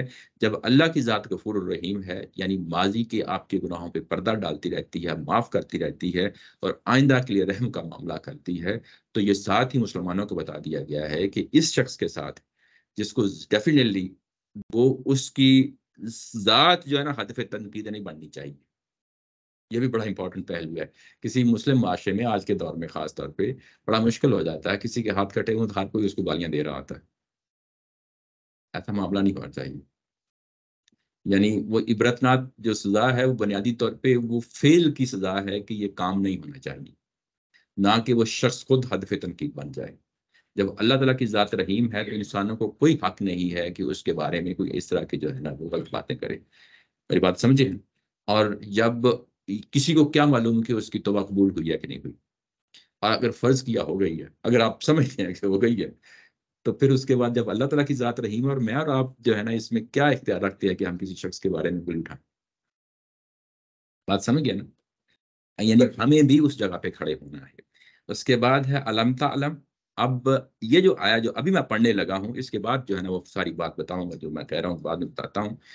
یہ بڑی اہم ہے. یعنی پوری جو سزائیں اسلامی سزائیں ہیں اس کے بارے میں کور فلسفہ آپ کے سامنے رکھ دیتی ہے. وہ کیا ہے؟ کیا تمہیں معلوم نہیں ہے، کیا تم جانتے نہیں ہو کہ زمین و آسمان کی بادشاہی کس کے پاس ہے؟ زمین و آسمان کی بادشاہی کس کے پاس ہے؟ وہ جس کو چاہے گا سزا دے گا اور جس کو چاہے گا بخش دے گا. وہ ہر چیز پہ قدرت رکھتا ہے. یہ آخرت کی بات کہی ہے. یہ کیا کہا ہے؟ آخرت کی بات کہی ہے. تو جب یہ اختیار مان لیتے ہو کہ آخرت میں یہ کام ہونا ہے تو دنیا کے اندر کیوں نہیں اختیار مانتے یہ بات؟ اگر اس نے کچھ چیزوں کے بارے میں فیصلہ سنا دیا ہے تو تمہیں یہ اختیار بھی ماننا پڑے گا. اور جب یہ کہا کہ جس کو چاہے گا سزا دے گا اور جس کو چاہے گا جو ہے نا بخش دے گا، یہ بھی جب اس طرح کی آیت پڑھتے ہیں تو عمومی طور پہ ہمارے ہاں لوگ کیا کرتے ہیں، کوئی اللہ ٹاپ کوئی قانون ہوگا بس اللہ کی چاہت پہ ہوگا، جس کو چاہے گا معاف کر دے گا، جس کو چاہے گا جو ہے نا بس ایسے ہی کسی پہ نظر عنایت کر دے گا اور کسی کو جو ہے نا اٹھا کے دوزخ میں پھینک دے گا۔ ایسا نہیں۔ جب دنیا کے اندر سزاؤں کو دونوں کو پیرلل رکھ دیا ہے، جب انسانوں کے ذریعے سزائیں دی ہیں تو وہاں پہ بھی کہا کہ پورا عدل ہونا چاہیے، انصاف ہونا چاہیے۔ عدل اور انصاف کی بنیاد پہ جو ہے نا اگر سزا ملنی ہے تو اس کی بنیاد پہ سزا ملے گی۔ اگر کسی شخص کا جو ہے نا وہ مجرم کے حالات، جرم کی نوعیت اور حالات سب کچھ دیکھ کے آپ نے فیصلہ کیا ہے کہ کسی شخص کو سزا دینی ہے اور وہ اس قابل ہے کہ اس کو سزا دی جائے گی، تو ایک پیرامیٹر کچھ ڈیفائن کیے گئے ہیں۔ ایسا نہیں ہے کہ اللہ ٹاپ دنیا میں سزا دی جاتی ہے، دنیا کے اندر بھی اگر سزا دی جاتی ہے تو ایک پورا کرائٹیریا ہے۔ ایسے ہی آخرت میں جب سزا دی جائے گی تو وہ پورے عدل پہ مبنی ہوگی، اور جب آخرت میں سزا دی جائے گی عدل پہ مبنی ہوگی، اور وہی لوگوں کو سزا دی جائے گی جو اس سزا کے مستحق ہوں گے، اور انہیں کوئی روئی رعایت یعنی جرم کی نوعیت اور مجرم کے حالات وہاں پہ بھی دیکھے جائیں گے قیامت والے دن۔ یہ بھی امپورٹنٹ بات ہے کہ جرم کی حالات، جرم کی نوعیت اور مجرم کے حالات وہاں پہ بھی دیکھے جائیں گے، اور اس کی بنیاد پہ اللہ تعالیٰ کی ذات فیصلہ کرے گی، اور انتہائی عدل کی بنیاد پہ فیصلہ کرے گی۔ جن کو معاف کرنا ہے ان کو معاف کر دے گی، اور جن کو جو ہے نا بخشنا ہے بخش دے گی۔ وہ ہر چیز پہ قدرت رکھتی ہے۔ یہ جو ابھی آپ کے سامنے آیات پڑھی ہے اور اس کے بعد پچھلی ساری آیات کو سامنے رکھیں تو یہ سوچنے کا انداز ہی بدل جاتا ہے، سوچنے کا زاویہ ہی بدل جاتا ہے۔ اس کو اب بجائے اس کی کہ میں خود جو ہے نا اس کو بیان کروں، آپ لوگوں کے سامنے جو ہے نا میں استاد محترم کی جو کتاب ہے میزان، اس کا جو ہے نا آپ لوگوں کے سامنے میں کھول کے اس کو پڑھ لیتے ہیں، دیکھ لیتے ہیں۔ یہ حدود و تعزیرات کا چیپٹر ہے میزان کا، اگر آپ سکرین پہ اس کو دیکھ لیں تو بالکل ابتدا میں یہ فلسفے کو بیان کر دیا گیا ہے، اور وہ جو فلسفہ کہاں سے لیا گیا ہے، وہ جو ابھی آیات ہم نے پڑھی ہیں یہ وہیں سے لیا گیا ہے۔ استاد محترم جو ہے نا وہ یہ جو اتجعل فیہا من یفسد فیہا ویسفک الدماء کا جو سورہ بقرہ کے اندر آ گیا ہے، اس کو بنیاد بناتے ہیں۔ کہتے یہ ہیں کہ یہ سب سے پہلے جو ہے نا فرشتوں کی طرف سے یہ اعتراض آیا تھا، اور بڑا ویلڈ اعتراض تھا، بڑا ویلڈ اعتراض تھا۔ اور اس کے بعد آگے بڑھتے ہیں تو پہلی ہی نسل میں حضرت آدم کے بیٹے قابیل کے ہاتھ سے حابیل جو ہے نا وہ قتل ہو جاتا ہے، وہ بھی ہم نے اسی سورہ کے اندر پڑھا ہے۔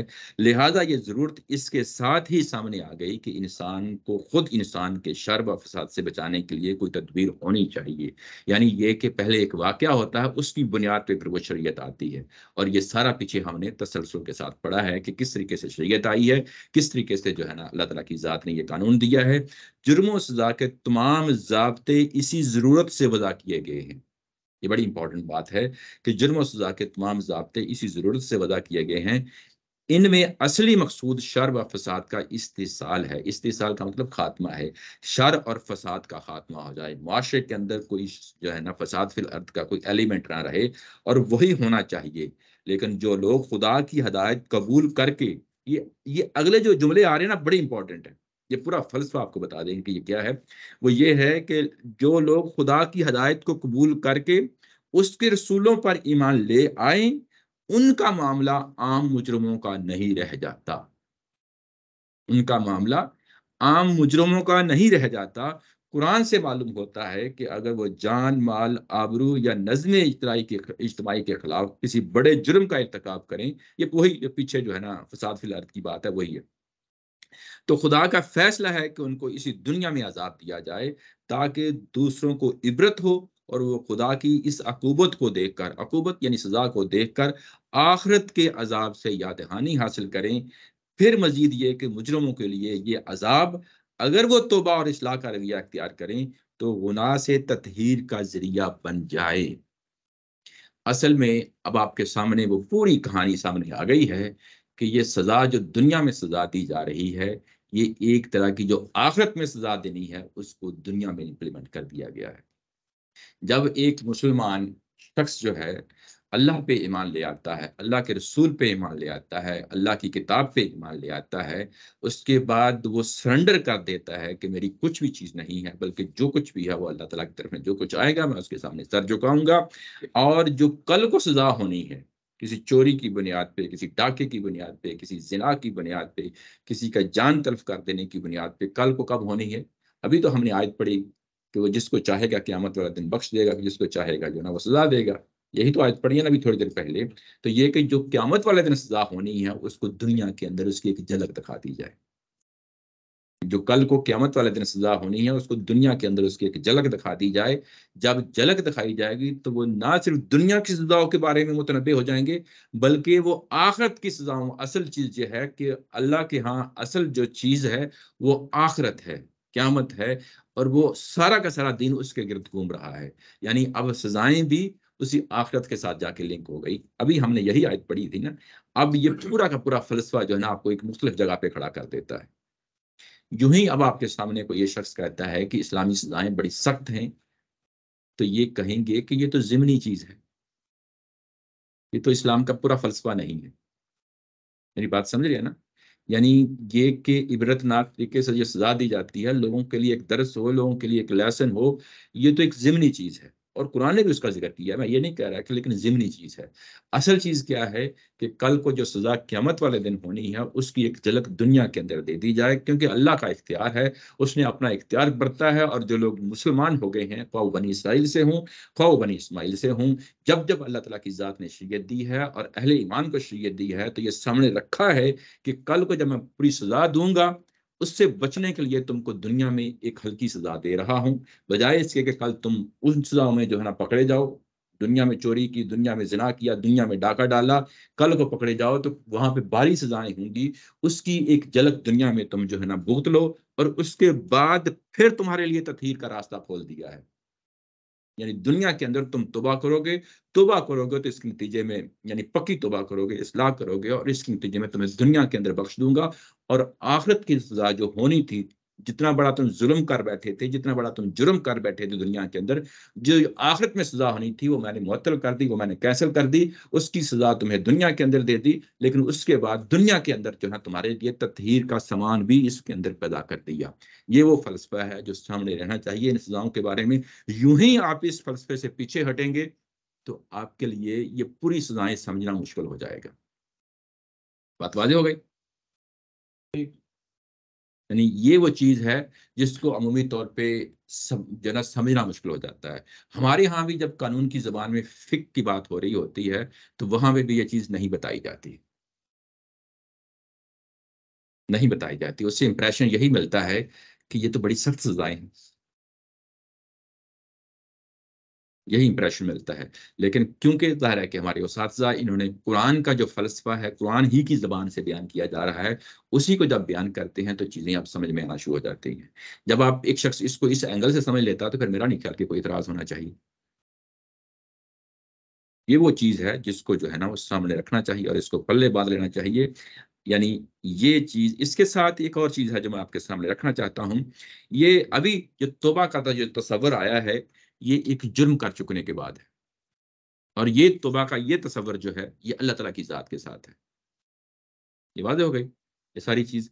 ایک اسی طرح کا توبہ کا تصور پیچھے بھی آ چکا ہے، وہ بھی ظاہر ہے کہ تفسیر والوں نے، سب لوگوں نے اس کو ڈسکس کیا ہے، میں وہ بھی آپ کے سامنے رکھنا چاہتا ہوں۔ وہ یہ ہے کہ جب فساد فی الارض کا جانا جب ہوتا ہے تو وہاں پہ یہ کہا گیا تھا کہ الا الذین تابوا من قبل ان تقدروا علیہم، وہ توبہ ہے وہ اللہ کی توبہ نہیں ہے۔ سم ٹائمز یہ بھی بڑا یعنی کنفیوژن ہوتی ہے کہ یار یہ دو چیزیں دونوں کو کنٹرڈکشن آ رہی ہے، تو وہاں پہ بھی توبہ کا لفظ آ گیا، یہاں پہ بھی آ گیا ہے، تو وہاں پہ توبہ جب کریں گے تو اس کے بعد کہا گیا کہ سزائیں معاف کر دو، دنیا کے اندر سزائیں معاف کر دو۔ وہ توبہ وہ اللہ والی توبہ نہیں ہے، یہ ان کی توبہ بنیادی طور پہ پبلک سٹیٹمنٹ ہے کہ ہم اس سے پیچھے ہٹ گئے ہیں، وہ لفظی مطلب ہے، یعنی یہ کہ ہم اناؤنس کرتے ہیں، اسے توبہ کرتے ہیں، ہم جو ہے نا فساد فی الارض جو ہے نا اب نہیں کریں گے، پبلک میں انہوں نے ایک سٹیٹمنٹ دے دیا، وہ ایک ڈیفرنٹ چیز ہے، دونوں چیزوں کو مکس نہیں کرنا چاہیے۔ بات واضح ہو گئی؟ یعنی یہ سمجھ گئے یا کنفیوژن ہے؟ کنفیوژن تھوڑی سی ہے، سوری کیا؟ کیونکہ وہ پیچھے بات یہ ہوئی تھی کہ آخرت میں ان کے لیے بڑا عذاب ہے، جی جی مگر ان کے لیے نہیں جو تمہارے قابو پانے سے پہلے توبہ کریں گے۔ جی جی تو وہاں پر عذاب کی، آخرت کے عذاب کی بات کر کے پھر توبہ کی بات آئی تھی. جی. تو اس کا مطلب ہے کہ وہ آخرت والے عذاب سے بھی توبہ ہو رہی ہے. دیکھو وہ یہ جو توبہ کا تصور ہے وہ تو ہر جگہ ہی ہوگا. وہ پکڑے گئے ہیں نہیں پکڑے گئے تو میں بات پہلے ہو گئی. جو اللہ کی توبہ کا معاملہ ہے وہ تو ہر جگہ ہی ہوگا. ٹھیک ہے نا, وہ یہاں پہ بھی ہوگا, یہ فساد فی الارض کے لوگوں کے لیے ہوگا. اصل جس پہ میں زور دے رہا ہوں وہ یہ تابو من قبلی کا جو لفظ آ گیا ہے, یہ جو بات یہاں پہ کہی گئی ہے وہ بات کیا کہی گئی ہے, وہ بات کو اس کو آئیڈینٹیفائی کر کے اس کو سپریٹ کرنا کہ نہیں کرنا. یہ وہ بات ہے کہ اگر یہ پبلک سٹیٹمنٹ دے دیتے ہیں, اس سے رجوع کر لیتے ہیں کہ ہم فساد فی الارض نہیں کریں گے, لیکن جو کچھ انہوں نے گناہ کیے ہیں وہ تو معافی ان کی اللہ سے مانگنی پڑے گی نا. وہ تو ایک اپنی جگہ تصور ہے, میں اس کی بات نہیں کر رہا, میں اس کی بات کر رہا ہوں کہ ان کو پبلک سٹیٹمنٹ دینی پڑے گی. یہ جو پبلک سٹیٹمنٹ دی جا رہی ہے اس کو جو اللہ کے ساتھ توبہ کا معاملہ کیا جا رہا ہے ان دونوں کو گڑبڑ نہیں کرنا چاہیے. اصل چیز یہ بات واضح ہو گئی. اچھا چلیں, یہ بات ہو گئی. اب آگے بڑھتے ہیں تو اس کے بعد یہ کہا گیا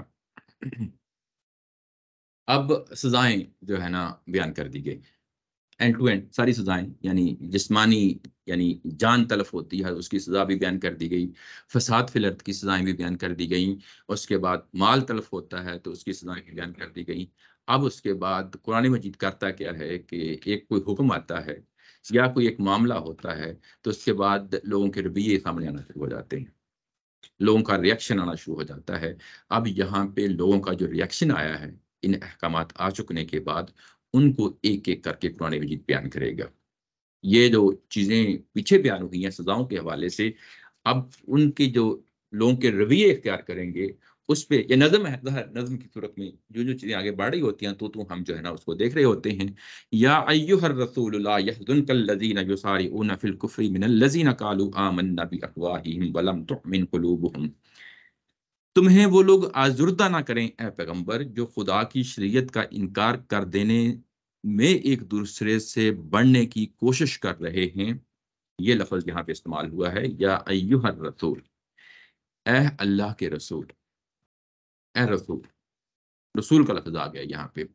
پورے قرآن مجید کے اندر یا ایھا النبی اگر آپ دیکھیں تو یہ 10 جگہوں پہ استعمال ہوا ہے, لیکن یا ایھا الرسول جو ہے قرآن مجید کے اندر صرف 2 جگہ استعمال ہوا ہے, صرف 2 جگہ استعمال ہوا ہے, اور وہ دونوں جگہیں یہی صورت ہے سورہ مائدہ, اور کسی سورہ میں جو ہے نا یا ایھا الرسول کا لفظ استعمال نہیں ہوگا.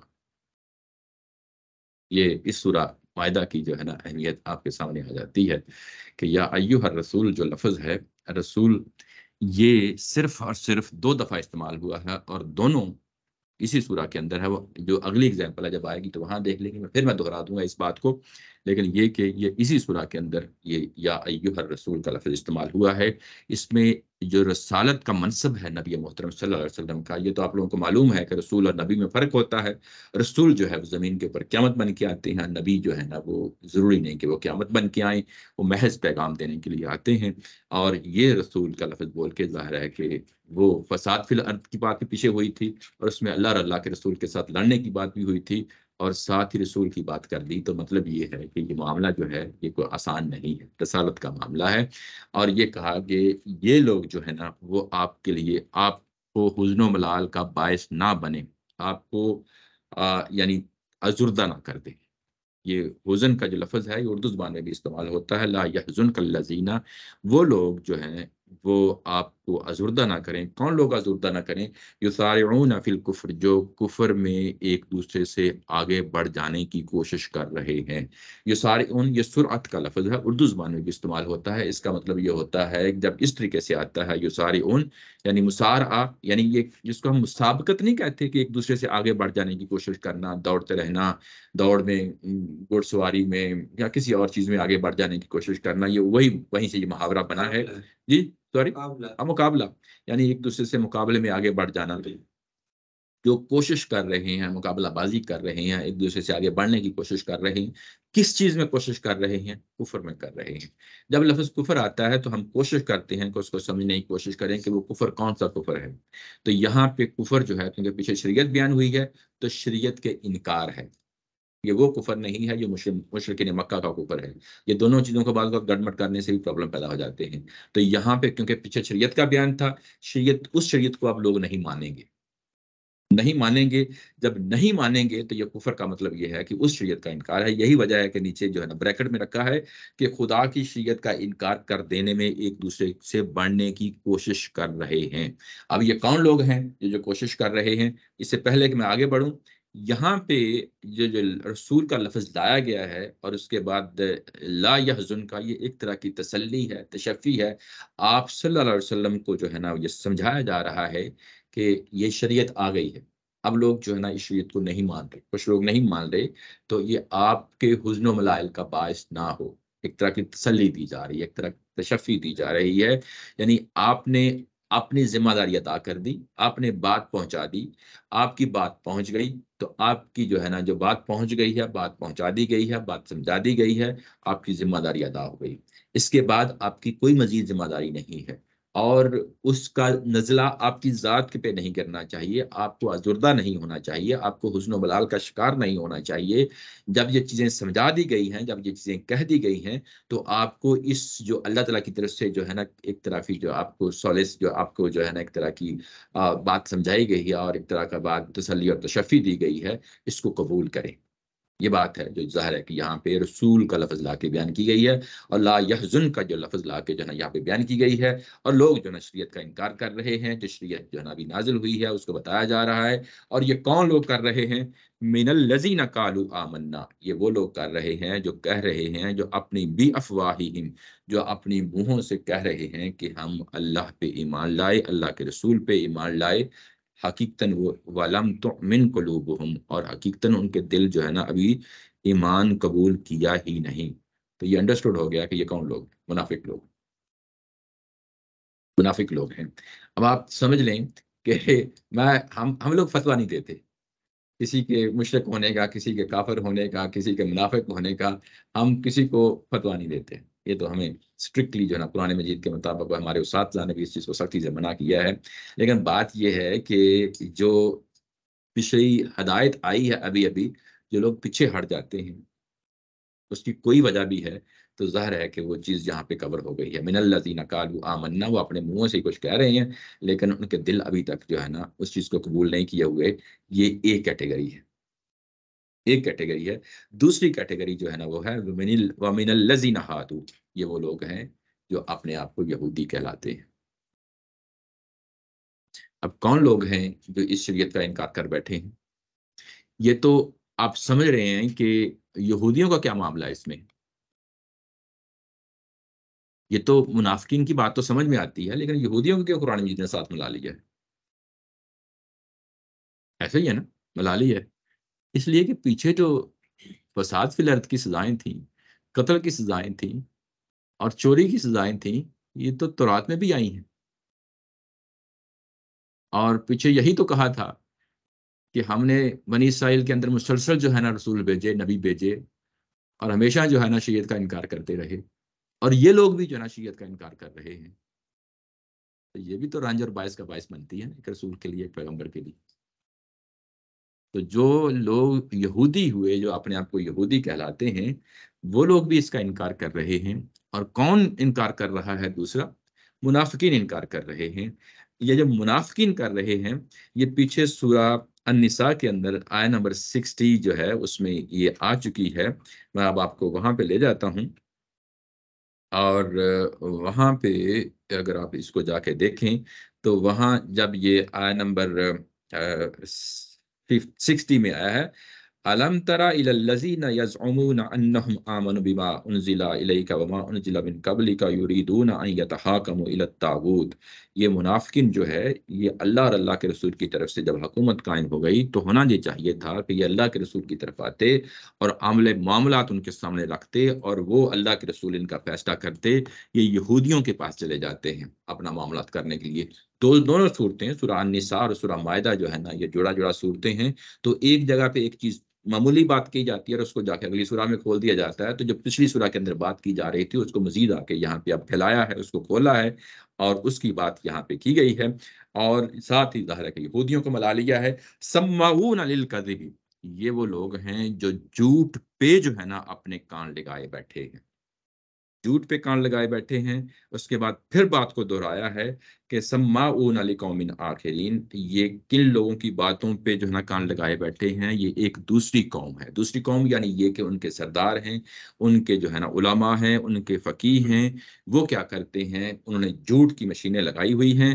اور جھوٹ کی مشینیں لگائی ہوئی ہیں تو یہ منافقین اور یہ عام یہودی جو ہیں وہ ان اپنے بزرگوں کی، ان اپنے لیڈرز کی، ان اپنے مذہبی لیڈرز کی باتوں پہ کان دھرتے ہیں. اور وہ باتیں کیا کر رہے ہوتے ہیں، وہ سراپا جھوٹ بول رہے ہوتے ہیں.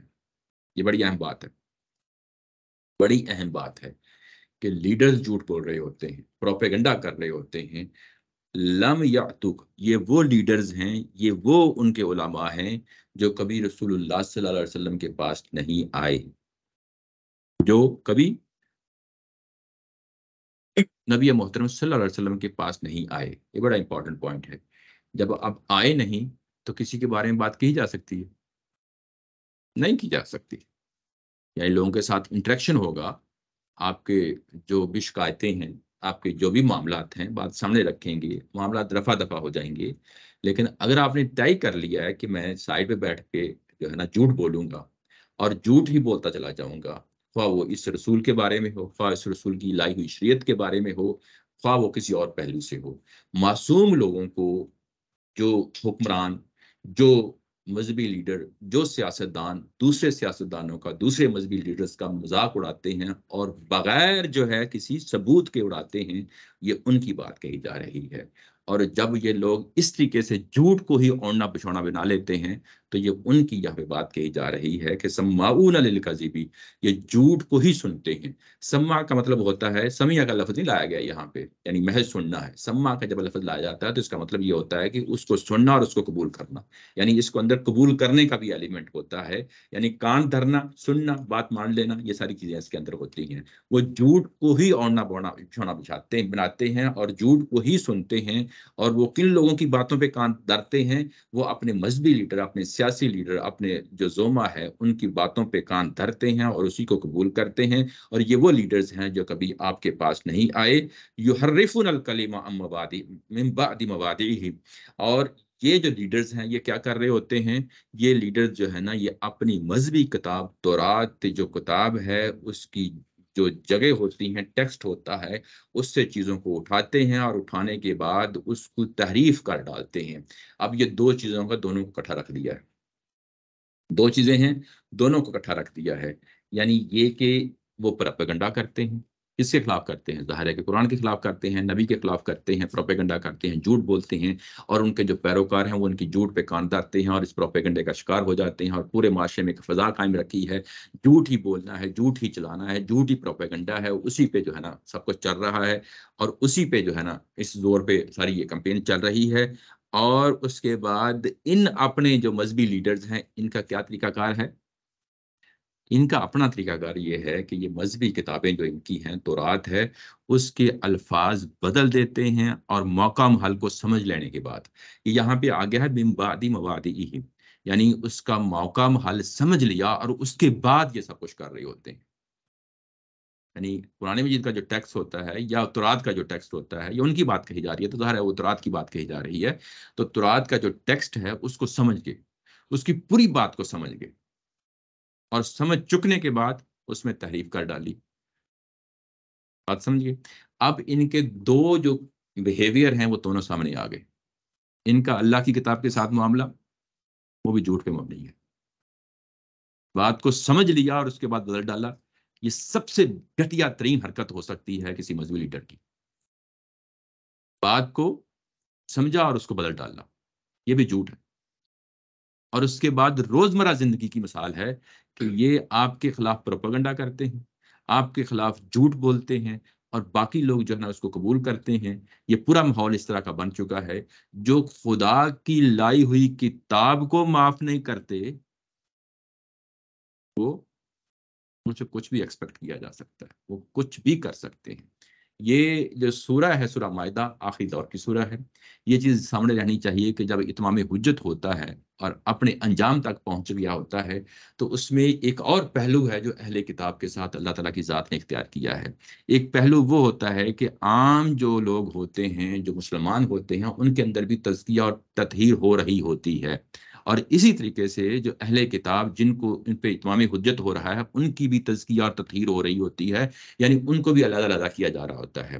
تو یہاں پہ ان کو علیحدہ علیحدہ کر کے ان کو اس انجام تک پہنچایا جا رہا ہے کہ انہوں نے تو اصل میں گواہی دینی تھی کہ یہ اللہ کے سچے رسول ہیں، تو یہ تو اپنی کتاب کے ساتھ یہ معاملہ کر بیٹھے ہیں، تمہارے بارے میں کیا سچی گواہی دیں گے؟ یعنی جس کو کہتے ہیں نا قرآن مجید کا اتمام حجت، وہ اس جگہ پہ پہنچا دیتا ہے جس جگہ پہ دنیا کے اندر پھر وہ سزا نافذ ہو جاتی ہے. میری بات سن رہے ہیں نا، سمجھ رہے ہیں نا بات کو؟ یہ وہ معاملہ ہے، اتنا آسان معاملہ نہیں ہے. جو ہی ہم یہ کہتے ہیں اتمام حجت، تو کہتے ہیں اتمام حجت کیسے ہوتا ہے؟ ایسے ہوتا ہے. یعنی قرآن مجید پر وہ کوئی کسر نہیں رہنے دیتا.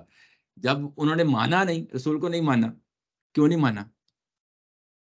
کہہ سکتے ہیں نا کہ ان کے پاس کوئی جسٹیفیکیشن ہوگی، تو اللہ میاں ان کو اس جگہ پر پہنچا رہے ہیں گریجولی کہ اس کے بعد وہ اس کے انکار کی کوئی گنجائش ہی نہیں ہے.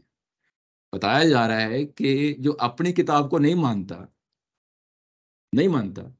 ان کی اپنی زندگی سراپا جھوٹ ہے، خیانت پہ مبنی ہے، جھوٹ پہ مبنی ہے، جھوٹ کے پروپیگنڈے پہ مبنی ہے، اور کتاب کو نہیں مان رہے، کتاب کے اندر بھی جھوٹ کر رہے ہیں، تو تمہیں کیسے رسول مانیں گے؟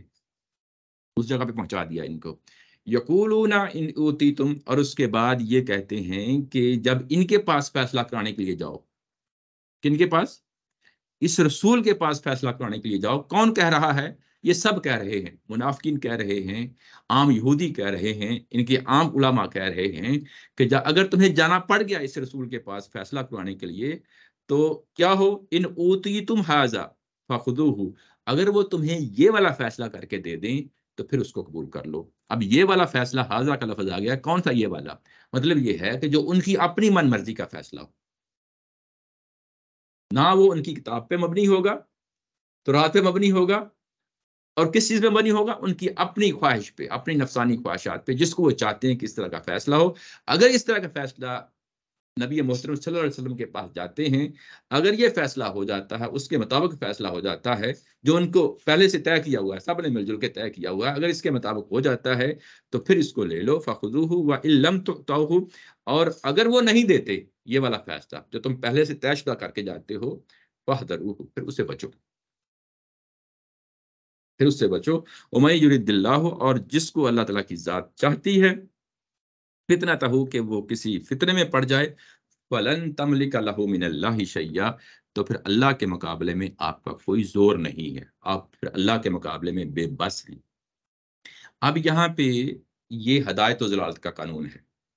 ہدایت و ضلالت کا قانون یہ کہتا ہے کہ اگر کوئی شخص گمراہی اختیار کر لیتا ہے اور باز نہیں آتا اور مسلسل کیے جا رہا ہوتا ہے تو اللہ تعالیٰ کی ذات اس کو وہ کام کرنے دیتی ہے، وہ پھر ہدایت یعنی گمراہی میں ہی پڑا رہتا ہے. یہاں پہ اس قانون کا حوالہ دیا ہے کہ ان لوگوں نے اب فیصلہ کر لیا ہے، یہ اپنی کتابوں کو بھی بگاڑتے رہیں گے، اپنی جو ہے نا وہ تم پہ ایمان نہیں لائیں گے، جھوٹ اور پروپیگنڈا کرتے رہیں گے. ان کے بارے میں آپ کو زیادہ حزن و ملال کرنے کی کوئی جو ہے نا، جو شروع میں آیا تھا یا ایھا الرسول لا یحزنک الذین، یہ اب اس کے ساتھ لنک ہو گیا ہے. یعنی ان کو میں نے اب فتنوں کے اندر مبتلا کر لیا ہے. فتنہ کا مطلب یہ ہے کہ آزمائشوں میں ڈال دیا ہے، آزمائشوں میں یہ پڑ گئے ہیں، اور جب یہ پڑ گئے ہیں تو یہ گمراہی اختیار کر کے رہیں گے. اور آپ کو جو ہے نا یہ میرا قانون ہے، یہ میرا مستقل قانون ہے، آپ کو اس کے بارے میں آزردہ نہیں ہونا چاہیے. یہ لوگ جو ہے نا ظاہر ہے کہ فتنوں میں پڑ گئے ہیں. جب یہ فتنوں کے پڑ گئے ہیں تو پھر اس کے بعد آپ کا وہاں پہ کوئی اختیار نہیں چلے گا، بلکہ وہاں پہ اللہ کا یہ قانون جاری و ساری ہو جائے گا، یہ کہ یہ گمراہی میں پڑھ کے رہیں گے، یہ فتنوں میں پڑھ کے رہیں گے. اولئک الذین لم یرد اللہ ان یطہر قلوبہم، اور یہی وہ لوگ ہیں جن کے بارے میں اللہ نے فیصلہ کر رکھا ہوا ہے کہ ان کے جو دل ہیں وہ دلوں کی تطہیر نہ ہو. دلوں کی تطہیر نہ ہو مطلب یہ ہے کہ عمومی حالات میں کیا ہوتا ہے، ایک بندہ گناہ کرتا ہے، توبہ کرتا ہے، اصلاح کرتا ہے، پھر گناہ ہو جاتا ہے، پھر اس کے جو ہے نا کپڑے، اس کا دامن، اس کا دل جو ہے نا پھر وہ آلودہ ہو جاتا ہے گناہوں سے، تو بار بار وہ گناہ کرتا ہے، بار بار آلودہ ہوتا ہے، بار بار گناہ کرتا ہے، اس طرح آلودہ ہوتا ہے اور بار بار طرح توبہ کرتا ہے، تو وہ اس طریقے سے اس کی تطہیر کا سامان ہوتا رہتا ہے۔ لیکن ان لوگوں کے بارے میں اللہ تعالیٰ کی ذات نے اب فیصلہ کر لیا ہے کہ تطہیر کا دروازہ ان کے لیے بند کر دیا گیا ہے۔ لہم فی الدنیا خزی، ان کے لیے دنیا کے اندر رسوائی ہے، وَلَهُمْ فِي الْآخِرَةِ عَذَابٌ عَظِيمٌ، اور ان لوگوں کے لیے آخرت میں عذاب عظیم ہے۔ میں یہاں پہ پھر رک کے جو ہے نا آپ کو واپس ایک اور دوسرے مقام پہ لے جانا چاہتا ہوں۔ یہ والا جو آیت کا ٹکڑا ہے، لہم فی الدنیا خزی ولہم فی الآخرۃ عذاب عظیم، یہ پیچھے آ چکا ہے۔ اور جب یہ پیچھے آیا تھا تو آیت نمبر 33 میں جب یہ آیا تھا تو میں اب آپ کو وہاں پہ لے جاتا ہوں۔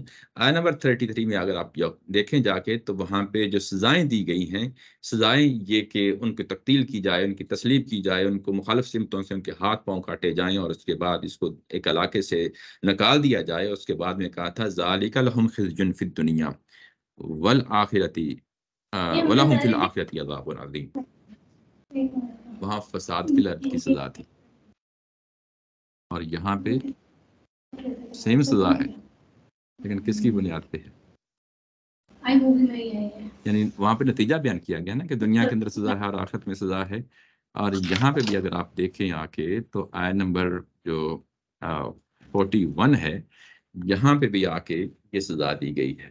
یہ کون سی سزا دی گئی ہے، دی جا رہی ہے؟ یہ بحثیت بنی اسرائیل کی سزا سنائی جا رہی ہے۔ یہ سزا ان کے لیے بھی ہے اور یہ سزا ہمارے لیے بھی ہے۔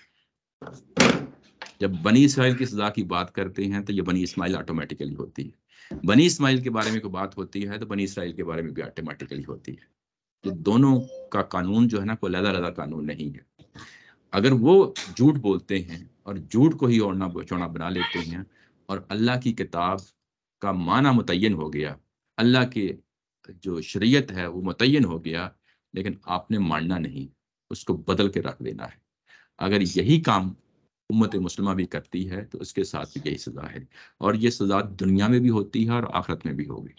اور جو کام یہ کرتے ہیں ان کو دنیا میں بھی سزا دے گی اور آخرت میں بھی جو ہے نا سزا دے گی۔ دنیا میں سزا ہم دیکھتے ہیں، ہم دیکھ رہے ہیں کہ بنی اسرائیل کے ساتھ بھی یہ معاملہ ہوتا رہا ہے اور بنی اسماعیل کے ساتھ بھی یہ معاملہ اب ہو رہا ہے۔ تو یہ چیز ہے جس کو سامنے رکھنا چاہیے، یہ بڑی امپورٹنٹ چیز ہے۔ اس کے بعد یہ اس کو آیا کہ جو ہے نا یعنی یہ پورا جو ہے نا پیراگراف ختم کر لیتے ہیں۔ سماعون للکذب اکالون للسحت، اور یہ پھر لفظ آ گیا ہے کہ یہ جھوٹ پہ کان دھرتے ہیں، جھوٹ پہ کان دھرتے ہیں۔ یہ سماعون کا جو لفظ ہے یہ دیکھیں بار بار آ رہا ہے، یہاں پہ پھر آ گیا ہے کہ ان کا اوڑھنا بچھونا ہی جھوٹ ہے۔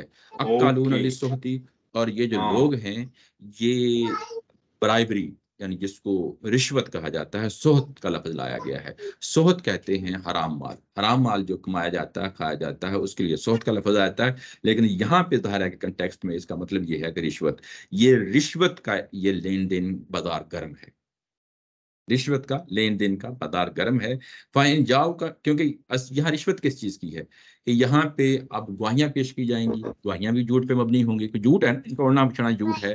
اس کے بعد گواہیوں کے بعد یہ معاملہ جو ہے نا فائنینشیل انفلوئنس کی وجہ سے بھی یہ معاملہ جو ہے طے کریں گے، پیسے لائیں گے، ٹرانزیکشن ہوں گی، کسی کو رشوت دیں گے اور اس کے بعد اپنا فیصلہ اپنے حق میں کروا لیں گے۔ تو یہ سماعون للکذب اکالون للسحت، سماعون کا یہ لفظ ہے یہ بھی مبالغے کا لفظ ہے، اور اسی طرح اکالون کا لفظ یہ بھی مبالغے کا ہے۔ مبالغے کا ذرا انٹینسو کیس ہو جاتا ہے ورب کا، یہ محض کھانا نہیں ہے بلکہ زور دے کے بتانا یہ ہے کہ ان کا اوڑھنا بچھونا ہی رشوت بن گیا ہے، یعنی یہ ہر وقت رشوت کے پیچھے لگے رہتے ہیں۔ اور یہ رشوت اور جھوٹ پہ مبنی جو معاشرہ ہوتا ہے، اب دیکھ لیں وہاں پہ پھر جو ہے نا نہ کوئی عدل ہوتا ہے، نہ عدل پہ بنیاد پہ کوئی سسٹم چلتا ہے۔ ہمارے یہاں پاکستان میں جو ہے نا یہ سامنے ساری صورتحال سامنے ہے کہ جب جھوٹ پہ گوائیاں ہوں گی، جھوٹ کی بیس پہ جو ہے نا ٹرانزیکشنز ہوں گی، جھوٹ کی بیس پہ جو ہے نا رشوت جو ہے نا چل رہا ہوگا، رشوت چل رہی ہوگی، تو وہ پورا کا پورا معاشرے کا جو عدالتی سسٹم ہے وہ تلپٹ ہو کے رہ جاتا ہے۔ تو یہ پوری کی پوری تصویر ہمارے سامنے رکھتی ہے اس وقت کے یہودی معاشرے کی، کیونکہ اس وقت جو ہے نا ابھی تک آزادی تھی ان لوگوں کو، یہودیوں کو، کہ اپنی عدالتیں چلائیں، اور ان عدالتوں میں کیا کچھ ہو رہا ہے قرآن مجید نے پوری کی پوری تصویر سامنے لا کے رکھ دی ہے۔ فَإِنْ جَاءُوكَ، اگر اس صورتحال میں آپ کے پاس آتے ہیں، فَحْكُم بَيْنَهُمْ، آپ ان کے بارے میں فیصلہ بھی کر سکتے ہیں، او اعرض عنہم، اور اس سے اعراض بھی کر سکتے ہیں. یعنی یہ کہ آپ پہ رسول اللہ صلی اللہ علیہ وسلم پہ چھوڑ دیا گیا ہے کہ اگر وہ ان کے بارے میں اگر وہ آپ کے پاس آتے ہیں، کون آتے ہیں؟ یہودی آتے ہیں اور منافق آتے ہیں، دونوں کے بارے میں. ظاہر ہے پیچھے بات انہیں کی ہو رہی تھی. اگر وہ آپ کے پاس آتے ہیں تو آپ ان کے بارے میں فیصلہ بھی کر سکتے ہیں یا اعراض بھی کر سکتے ہیں. وَإِن تُعْرِضْ عَنْهُمْ، اور اگر جو ہے نا آپ ان سے اعراض کرتے ہیں، نہیں فیصلہ کرنا چاہتے، تو کوئی بات نہیں. فَلَن يَضُرُّوكَ شَيْئًا، تو وہ ان کے اندر کوئی ہمت نہیں ہے کہ آپ کو کوئی نقصان پہنچا سکیں. آپ کو نقصان پہنچا سکیں یہ کہ انہوں نے جھوٹ بول رہے ہیں، یہ پروپیگنڈا کر رہے ہیں. اگر آپ کے پاس آتے ہیں، آپ ان کا کیس نہیں نمٹاتے، اس کے بعد یہ مزید جھوٹ بولیں گے، مزید پروپیگنڈا کریں گے، لیکن کوئی اثر آپ کی ذات پہ نہیں ہوگا. یہ جو پہلو ہے یہ بھی بڑا امپورٹنٹ پہلو ہے. اس سٹیج پہ، آخری سٹیج پہ ہوتا یہ ہے کہ جن کو دعوت دی جاتی ہے، پہلے سٹیج پہ تو ان کے اعتراضات کے جواب دیے جاتے ہیں، ان کو پیار محبت سے بات سمجھائی جاتی ہے، ان پر بات پہنچائی جاتی ہے. تو ایک سٹیج پہ آ کے جب اتمام حجت کی آخری سٹیج ہوتی ہے تو ان کو ایکسپوز بھی کیا جاتا ہے. تو اب ان کو ایکسپوز بھی کیا جاتا ہے، اور ایک طرف ان کو ایکسپوز کیا جا رہا ہے جیسا کہ ہم دیکھ رہے ہیں، اور دوسری طرف رسول کو تسلی دی جا رہی ہے کہ جب ان کو ایکسپوز کیا جائے گا تو تمہیں کوئی نقصان نہیں پہنچے گا، کوئی نقصان نہیں پہنچایا جائے گا. یہ آگے چل کے اسی سورہ میں بتایا جائے گا کہ آپ محفوظ ہیں، جانی طور پہ محفوظ ہیں. نہ آپ کی جان کو کوئی نقصان پہنچا سکتے ہیں، نہ آپ کی ذات کو، نہ آپ کے مشن کو، نہ آپ کے کام کا نقصان پہنچا سکتے ہیں. اللہ نے پورا آپ کو کور کیا ہوا، آپ کی پوری جو ہے نا تحفظ دیا ہوا ہے. وَإِنْ حَكَمْتَ، اگر جو آپ نے فیصلہ کرنا ہے، جس طرح پہلے کہا کہ یا تو فیصلہ کر دیں یا نہ کریں، دونوں آپ پہ ڈیپینڈ ہے. اگر آپ نے کرنا ہے فَحْكُمْ بَيْنَهُمْ بِالْقِسْطِ، تو ان کے درمیان جو ہے وہ بالکل قسط کے ساتھ، پورے عدل کے ساتھ، پورے انصاف کے ساتھ جو ہے نا فیصلہ کریں. ان اللہ یحب المقسطین، بے شک اللہ تعالیٰ کی ذات جو ہے وہ قسط کو، عدل کو پسند کرتی ہے. اسی کے ساتھ جو ہے نا یہ سیشن ختم کرتے ہیں، لیکن تھوڑی سی چیز جو ہے نا ایک اس میں خاص پہلو ہے، وہ پہلو میں آپ کو بتانے کے بعد یہ میں ختم کر دوں گا. یہ یہاں پہ یہ جو بات کہی جا رہی ہے کہ آپ فیصلہ کریں یا نہ کریں کوئی فرق نہیں پڑے گا، یہ مستقل ظاہر کشیت کا حصہ ہے. یہ کہ اب بھی اگر ہماری کورس میں یہ یہودی آتے ہیں یا اہل کتاب کرسچن آتے ہیں تو ان کے لیے پوری آزادی ہے کہ وہ اپنی جو ہے نا کتابوں کے مطابق اپنی یعنی اپنے علیحدہ سے کورس بنا سکتے ہیں. جس طرح یہاں پہ بتایا گیا نا کہ وہ اپنی کورس جو ہے نا علیحدہ چلا سکتے ہیں، ایسے ہی آج کے زمانے میں جس طرح اس زمانے میں تھی آج بھی چلا سکتے ہیں. لیکن اگر وہ مسلمانوں کے کورس میں آ جاتے ہیں تو پھر فیصلہ جو ہے نا قرآن کے مطابق ہوگا، اور وہاں فیصلہ پھر یہ نہیں دیکھا جائے گا کہ یہ یہودی ہے یا یہ عیسائی ہے، یہ مسلمان ہے. بعض اوقات ہو سکتا ہے کہ مسلمان اور یہودی آ جائے، پریفرنس نہیں، پریفرنس کوئی پریفرنس ایشو ہے، کیونکہ یہاں پہ باؤنڈ کر دیا گیا کہ فیصلہ جو ہے نا ٹھیک اور ٹھیک انصاف پہ مبنی ہونا چاہیے. ٹھیک انصاف میں پیچھے سورہ آل مائدہ میں پڑھائے ہیں کہ انصاف کرتے ہوئے تمہیں کسی قوم کی دشمنی بھی جو ہے نا مادہ نہ کرے کہ تم جو ہے نا کوئی غلط کام اٹھا کرو. یہ جو مقصد کا یہ لفظ ہے، یہی تو شہداء ہے بننا ہے، یہی تو اسلام کی گواہی دینی ہے، یہی تو جو ہے نا وہ جو ذمہ داری ہے عدل کے ساتھ جو ہے نا رہنا ہے، خواہ وہ معاشرے کی صورت میں رہیں، خواہ انفرادی صورت میں رہیں. تو یہ پوری ذمہ داری کا بیان ہے یہاں پہ کہی گئی ہے. اور اس کے بعد اگلا مضمون ذرا کافی پیچیدہ ہے، تو اس کو ہم اگلی دفعہ انشاءاللہ لیں گے. اسی کے ساتھ آج کا یہ ہم سیشن ختم کرتے ہیں. کوئی سوال ہو تو اس کو لے لیتے ہیں. وآخر دعوانا ان الحمدللہ رب العالمین. ایک سمپل سا سوال ہے، جی جی یہ رسول اور نبی میں فرق کرا جی. نبی جو ہے اور رسول میں فرق جو قرآن مجید کے مطابق جو ہم سمجھتے ہیں وہ یہ ہے کہ رسول کی ذات جب بھی آئی ہے زمین پہ، یعنی جب اللہ تعالیٰ کی ذات نے رسول کو بھیجا ہے تو زمین کے اوپر قیامت لگتی ہے. یعنی یہ کہ اس کے نتیجے میں جس طرح کل کو بڑی قیامت لگنی ہے، یعنی جو بڑی قیامت لگنی ہے جس میں پوری دنیا کے انسان جو ہے نا پیش ہوں گے، رسول کی ایک محدود پیمانے پہ اس قوم کے لیے جس قوم کی طرف رسول آتے ہیں وہ ایک زمین کے اوپر قیامت لگ جاتی ہے. اور وہ لوگ جو انکار کر بیٹھتے ہیں، وہ کوئی ایسا نہیں ہوتا کہ ایک دن کا عمل ہوتا ہے، وہ دہائیوں کا عمل ہوتا ہے، 10 سال 20 سال 30 سال 40 سال 50 سال کا عمل ہوتا ہے. اور اس کے نتیجے میں جب وہ انکار کر بیٹھتی ہے قوم، تو دنیا کے اندر ان کو فنا کر دیا جاتا ہے، دنیا کے اندر ان کو سزا دے دی جاتی ہے. جن کو سزا دے دی جاتی ہے ان کی پھر قیامت دوبارہ ان کا جو ہے نا وہ دفتر نہیں کھولا جائے گا، بلکہ وہ دنیا کے اندر جو سزا دی گئی ہے اسی کے ساتھ جو ہے اگلی سزا کا تسلسل شروع ہو جائے گا. مثلاً مثالیں دیتا ہوں، جیسے قوم عاد ہے، قوم سمود ہے، یہ ہم پڑھ آئے ہیں. اس کے بعد موسیٰ علیہ السلام کے مقابلے میں فرعون ہے. ایسے ہی جو ہے نا لوط کی قوم ہے، قوم لوط ہے، ابراہیم علیہ السلام کی قوم ہے، دوسرے رسولوں کی قومیں ہیں، قرآن مجید میں جگہ جگہ ان کا تذکرہ آیا ہے۔ تو رسول جب بھی آتے ہیں زمین پہ قیامت لاتے ہیں، تو ہمارے آخری رسول حضرت محمد صلی اللہ علیہ وسلم بھی زمین پہ قیامت لے کے آئے تھے۔ اس کا پیچھے ہم سورہ جو ہے نا آل عمران میں پڑھائے ہیں، اس کا جو سب سے بڑا جو ہے نا ظاہر ہے کہ قیامت دو طریقوں سے آتی ہے، یا تو کوئی نیچرل کیٹاسٹرافیز جو ہوتی ہیں، جس طرح کوئی سیلاب آ گیا، کوئی زلزلہ آ گیا، کوئی جو ہے نا آسمان سے کوئی جو ہے نا کوئی آفت آ گئی، یہ اس کو صفایا کر دیتی ہے۔ لیکن اگر رسول کے ساتھ کوئی ساتھی مل جاتے ہیں، ایک حکومت قائم ہو جاتی ہے، تو پھر تلواروں کے ذریعے سے آتا ہے۔ اور نبی محترم صلی اللہ علیہ وسلم کے زمانے میں یہ عذاب تلواروں کے ذریعے سے آیا ہے، اور یہ سب سے بڑی جو ہے نا دو قرآن مجید اس کو ہائی لائٹ کرتا ہے، ایک فتح مکہ کو کرتا ہے اور ایک کرتا ہے میدان بدر کو۔ یہ دو مقام ایسے ہیں جس پہ یہ عذاب زمین پہ نازل ہوا ہے، اور خاص طور پہ بدر کو جو ہے نا قرآن مجید اس طریقے سے پیش کرتا ہے کہ اس دن تو فیصلہ ہو گیا۔ فیصلہ کس چیز کا ہو گیا؟ یعنی وہ جو فیصلہ جو آخرت میں ہوتا ہے، فیصلہ زمین پہ کر دیا گیا، ان کے سارے سردار مارے گئے، جو بڑے بڑے سردار تھے وہ سارے کے سارے مارے گئے تھے، اور قرآن اس کو ایسے ہی پیش کرتا ہے۔ تو یعنی رسول جو ہے وہ زمین پہ لازمی طور پہ قیامت لے کے آتا ہے، جبکہ نبی جو ہے وہ محض جو ہے نا دعوت دیتا ہے، اس کے نتیجے میں کچھ زمین پہ فیصلہ نہیں ہوتا، اس کے نتیجے میں فیصلہ آخرت میں ہوگا، لیکن رسول کے آنے کے بعد پھر فیصلہ وہ زمین پہ ہی ہوگا۔ تو رسول کو نبی بھی کہہ سکتے ہیں، یا یہ جی یہ اوور لیپ کرتی ہیں یہ چیزیں، یعنی رسول کے لیے ضروری ہے کہ وہ نبی ہو۔ نبی کہتے ہی وہ اس ذات کو ہیں، اس شخص کو کہتے ہیں کہ جس کے پاس وحی آتی ہے، آسمان سے رابطہ ہوتا ہے، نبی اس کو کہتے ہیں، اور یہ کام رسول کے ساتھ بھی ہو رہا ہوتا ہے۔ تو یعنی اصل چیز یہ ہے کہ وہ اصل جو مین کور چیز ہے وہ نبی ہونا ہے، اور نبی ہونے کے بعد اس کے بعد ایک ایڈیشنل ذمہ داری دے دی جاتی ہے، بالکل ایسے ہی جیسے اسکول میں ہیڈ ماسٹر ہوتا ہے، کالج میں پرنسپل ہوتا ہے، یعنی بیک گراؤنڈ تو ٹیچنگ کا ہی ہوتا ہے، تو بیک گراؤنڈ نبی کا ہی ہوتا ہے، لیکن اس کے ساتھ ایک ایکسٹرا ایڈیشنل ذمہ داری رسالت کی دے دی جاتی ہے۔ جو ایکسٹرا ایڈیشنل رسالت کی ذمہ داری ہے وہ زمین پہ قیامت برپا ہونا ہے۔ تو کچھ ایسی مثالیں بھی ہیں جن میں صرف نبی ہو؟ جی ایسے بے شمار ہیں، جیسے جو ہے نا حضرت یحییٰ ہیں، حضرت زکریا ہیں، حضرت سلمان ہیں، حضرت داؤد ہیں، تو یہ صرف نبی ہیں، یعنی ان کے ساتھ وہی والا۔ ہمارے یہاں ایک اور کنفیوژن ہوتی ہے بعض اوقات کہ جن کے پاس کتابیں آتی ہیں ان کو رسول کہا جاتا ہے، یہ بات نہیں ہے۔ یعنی حضرت داؤد علیہ السلام کو بھی کتاب دی گئی تھی، لیکن وہ رسول نہیں تھے۔ رسول کی لازمی ہے کہ زمین، اصل جو شرط ہے وہ یہی ہے کہ زمین کے اوپر عذاب آئے، زمین کے اوپر قیامت لگے، زمین کے اوپر فیصلہ ہو جائے کہ جنت میں کس نے جانا اور دوزخ میں کس نے جانا ہے۔ تو زمین کے اوپر فیصلے ہوئے ہیں۔ نبی صلی اللہ علیہ وسلم نے دنیا کے اندر قرآن مجید بھی جو ہے نا بشارتیں دیتا ہے، جس کو ہم عشرہ مبشرہ کہتے ہیں، وہ زمین کے اوپر بشارت دی ہے کہ یہ لوگ جنتی ہیں، اور جن کے بارے میں جنتی کہہ دیا گیا ہے وہ ظاہر ہے کہ جنت میں جائیں گے۔ کوئی اور سوال؟ جی میں یہ پوچھنا چاہ رہی ہوں کہ یہ کوئی جو سوری آن لائن کوئی آواز نہیں آ رہی؟ ہاں میں یہ پوچھنا چاہ رہی ہوں سوری دوبارہ دہرا دیجیے، میں آن کی اسپیکر آن کیا والیوم۔ اچھا والیوم اونچا ہی ہے جی میرا والیوم نہیں تھا، اب بات کریں۔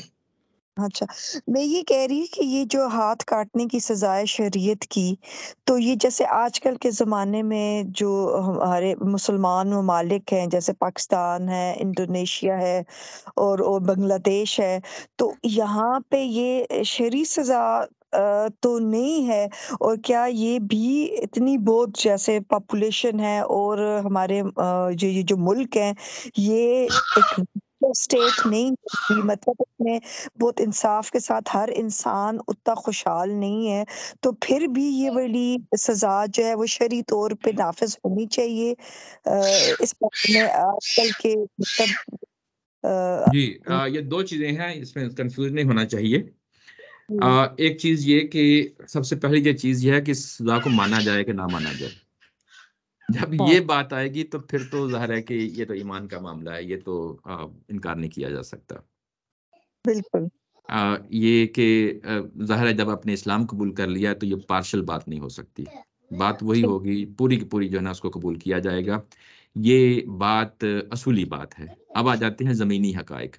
زمینی حقائق جو ہوتے ہیں وہاں پہ اس چیز کو دیکھا جاتا ہے کہ مجرم کے جو ہے نا حالات اور جرم کی نوعیت اور یہ پوری چیزیں دیکھی جاتی ہیں، اور اگر ان چیزوں کو کوئی نہیں کنسیڈر کرتا تو اس کا مطلب یہ ہے کہ وہ انسانی شرف کھو بیٹھا ہے۔ انسانی شرف یہی ہے کہ وہ معاملات کو سلجھائے، نہ کہ اس کو الجھائے۔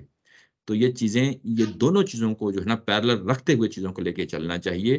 نہ کہ جو ہے نا یہ سمجھتے ہوئے کہ ڈیفینیٹلی یہ سزا جو دی گئی سنائی جا رہی ہے یہ اللہ تعالیٰ کی طرف سے ہے، کسی کو حق نہیں ہے کہ یہ ختم کرے، لیکن ظاہر ہے کہ اب آپ نے اس کو اپلائی کرنے جانا ہے تو اپلائی تبھی ہوگا جب پورا کا پورا معاشرہ جو ہے اس کو قبول کرنے کے لیے تیار ہو، نہ کہ وہ ریئیکشن میں آ کے جو ہے نا اللہ کا دین ہی چھوڑنے پہ جو ہے نا تل پڑے۔ تو یہ چیزیں ساری دیکھنی پڑتی ہیں، معاشرے کو پہلے تیار کرنا پڑتا ہے، اس کی تعلیم کر دینی پڑتی ہے، اس کی تربیت کرنی پڑتی ہے۔ تو یہ تعلیم اور تربیت ابھی تھوڑی دیر پہلے تو ہم نے پچھلی جو ہے نا وہ آیت میں یہی تو پڑھا ہے کہ جب لوگ تیار ہو جائیں گے ذہنی طور پہ اور اس کو قبول کرنے کے لیے تیار ہو جائیں گے تو اس کے بعد ظاہر ہے کہ یہ سزائیں نافذ کر دی جائیں گی۔